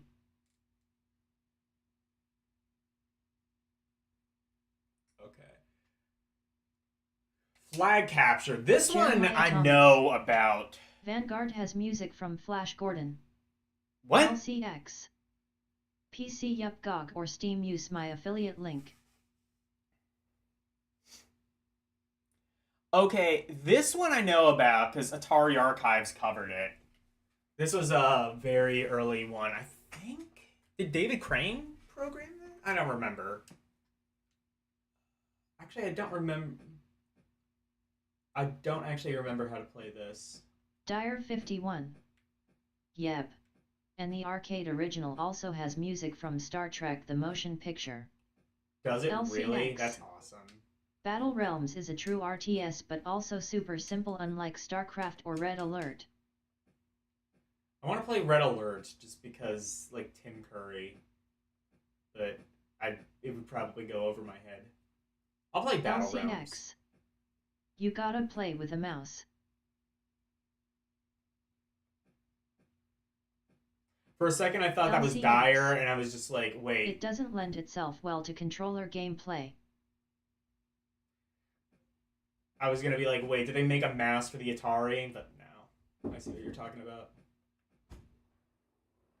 Hey Logan, whenever your stream's over, come knock on my door. Okay, am I in trouble? Nah, something happened with Shay I gotta talk to you about. Okay. LCX. For PC RTS, try Dune 2000. What is this?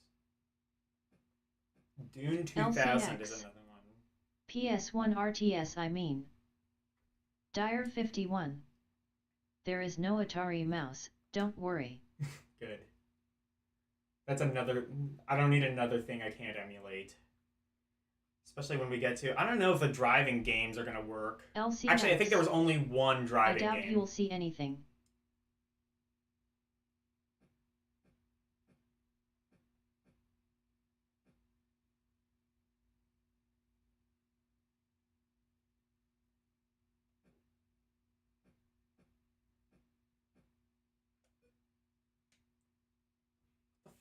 This. Oh, wait. Oh, I see. I'm controlling a crosshair. Dire Is this 51. target practice? Night Driver uses paddles. Dire 51. So does Street Racer. Oh, Street Race. I thought that was like the only driving controller game. Jeremiah Thomas. Oh, wait. Oh, so they... There are Atari trackballs. But no game requires it. Yeah. Renee W. I think most of the Night, games just everyone's require sleeping like face. the paddles or the... What's this? Okay, this seems like it's a two-player only game. That said, I'm not sure... Dire 51. Driving controller. That's Indy 500. That's what it was, LCX. yeah. I don't know if that's going to be Maybe not for compatible. 2600, but Dire https://u2.be/o2plfpm-si=sign cbdc1cj-pfrrcu30. Renee W. Dire, how do I play Night this? LDP. LCX. Later Renee. Jeremiah Thomas. Indy 500, Sears Race, is the only driving controller game. I thought so. Renee W. Night L. LCX. LOL. LCX. That TDS. Dire 51. Well, Yeah, L. That was a PC.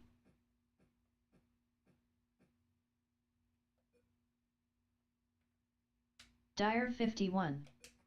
Don't ask me how to play this one, we never had it. Oh, shit. Jeremiah Thomas. Follow the arrows. The numbers tell you how far you are from the Wait. flag. Oh, okay. There's numbers. So there's... Oh, shit. So is this like... This is like Minesweeper, but it makes sense in some capacity. Ah, I see. And then there's like a... I think this is a two-player only game. Because like there's a second player in the bottom right who's not doing anything.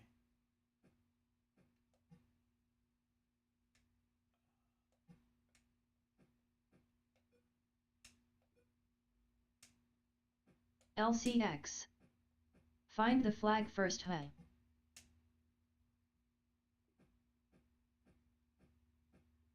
Jeremiah Thomas. You can play it single player. Oh, which mode is that? Is that a different mode?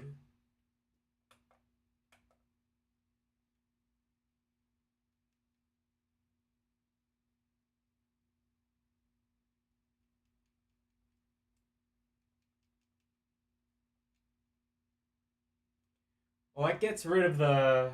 It must be this.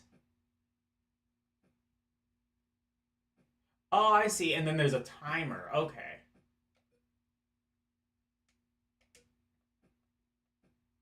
It's like Minesweeper, but like for humans.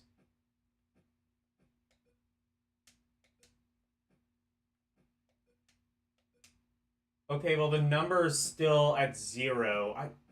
Huh? Jeremiah Thomas. You can play to see how fast you can do it. No, this is just Minesweeper. They invented Minesweeper.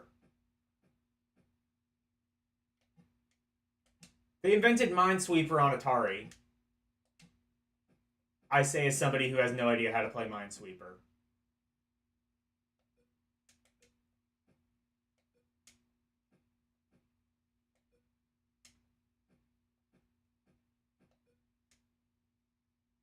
Jeremiah Thomas.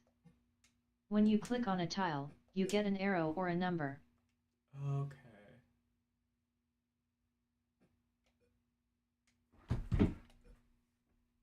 Oh, I see. I see. So you hold down. Okay. 1.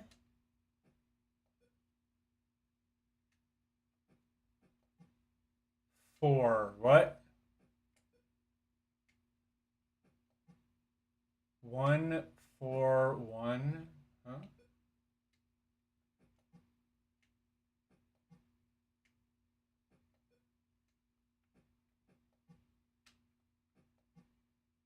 One, 2, 3, 4. What? What does this mean? 2? Dire 51.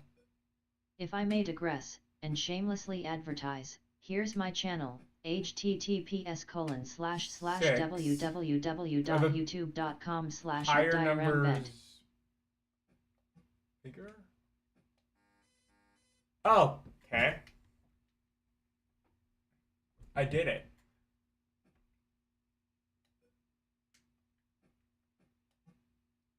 This isn't bad for an early Atari game.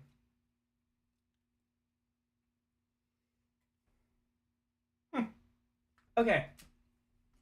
Surprisingly fun. Flag capture. I mean, like, this is, like, very early days. I think that came out, like, Number 78. is proximity.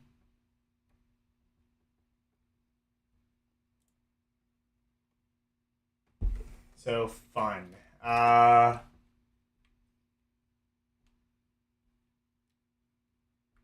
Yeah, flag capture. Jeremiah Thomas. I think it is supposed to be similar to Stratego or something like that. I have no idea how to play that game, so I'll take your word for it. It's fun. And then we'll end on Flash Gordon. Oh, wow, that game looked actually kind of good. Does it have the theme song? That's all I'm here for. Nope. Okay. 0 out of 10.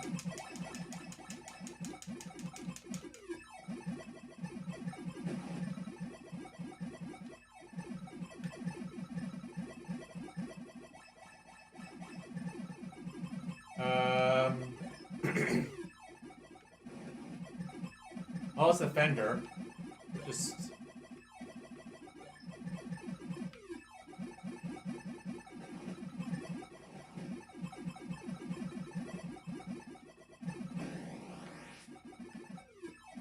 Wait. Oh, I see. So... LCX. Oh. There's a minimap below. What does the map do? I don't think I can... LCX.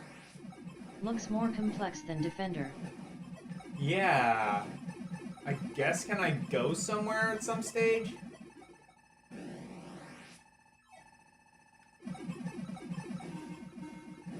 I don't think so. It's...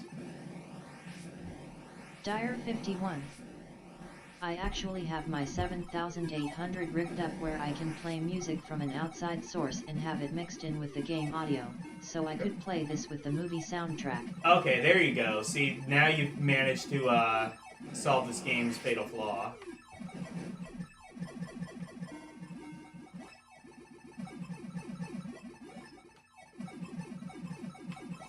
Ooh, I wonder... Jeremiah Thomas. This was a computer game called Spider City or something with a Flash Gordon license slapped on it. I believe you. It's like, what was that movie, The Last Starfighter, where they just reskinned... Shit, I forgot what the name of the game is on Commodore 64. It's on the C64 Maxi. I had to review it. Netherworld? No. That's different.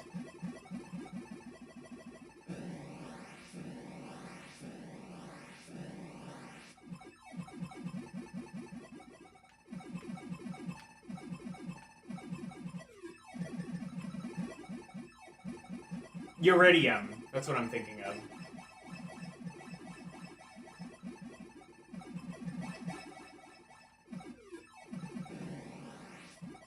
I don't know how to, like, move on the map.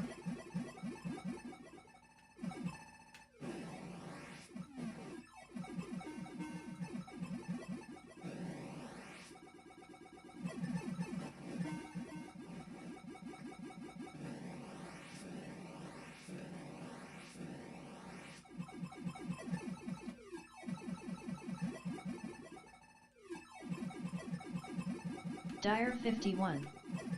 Ming the Merciless. Dire 51 is not in this game.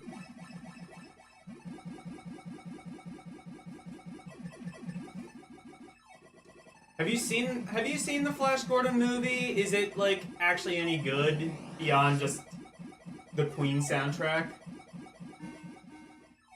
Is there any reason to watch the movie?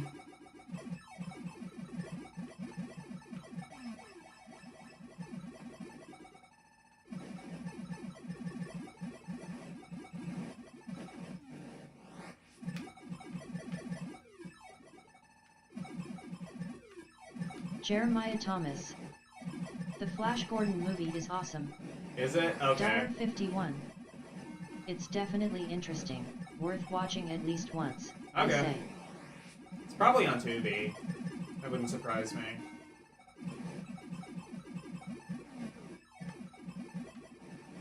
It just feels like one of those Tubi movies. Anyway.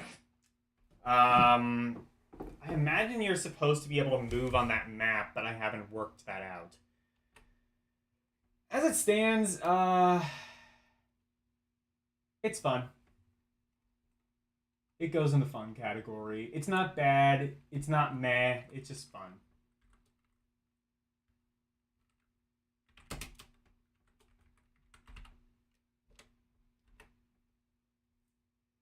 All right. I will continue on with the Fs tomorrow. Or, not tomorrow. Monday. And, I don't know, possibly get into the Gs. Who knows? But, I think that's a good stopping point.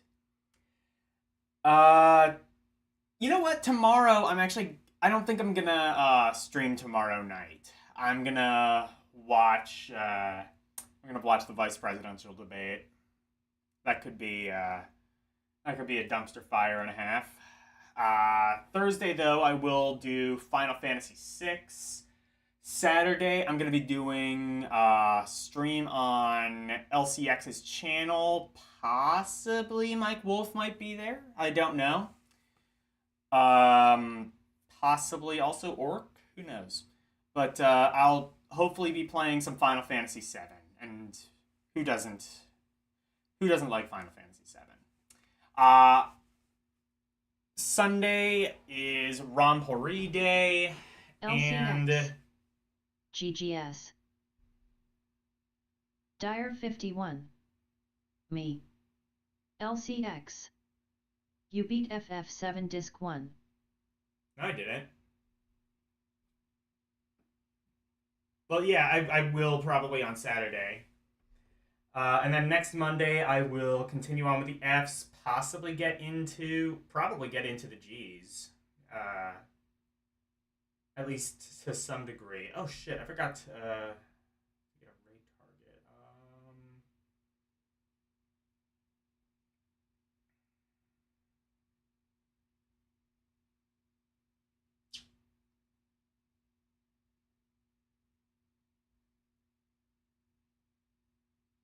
LCX. I'll get Barus in again. Okay. LCX. Extra backseat power. Hell yeah.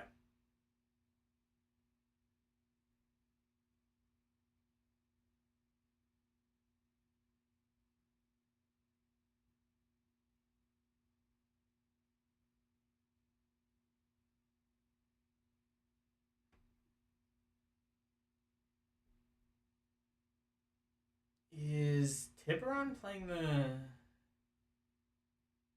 Okay. I know how I can... I'll do this. Retro Tiburon is playing the NES Friday the 13th game. I actually kind of like this game. I think it was ambitious but flawed. So... LDP. https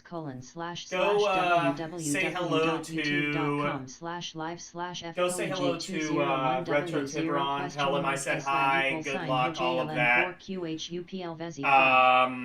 And yeah, so thank you guys so very much for watching. Always super appreciated. LCX. Thank you. An LDP is an honorable man. I know. Thank you, Alkin Slice, Arus218, Dire51, LCX, Mike Wolf, Nick Werner, Asillo Gaming, Renee W, Retro Ryan, Suzuki, Karumi, Dire whatever. 51. Nintendo Volt, and Katsu Sanya. And also, yeah. Thank you guys so very much for watching. Oh, wait. Oh, yeah, no, I'm sorry. There's more. Jeremiah Thomas, JJ McQuaid, and Obsidian Contraption. Thank you guys so very much for watching. Good night. And thank you for coming on TikTok. Bye, everyone.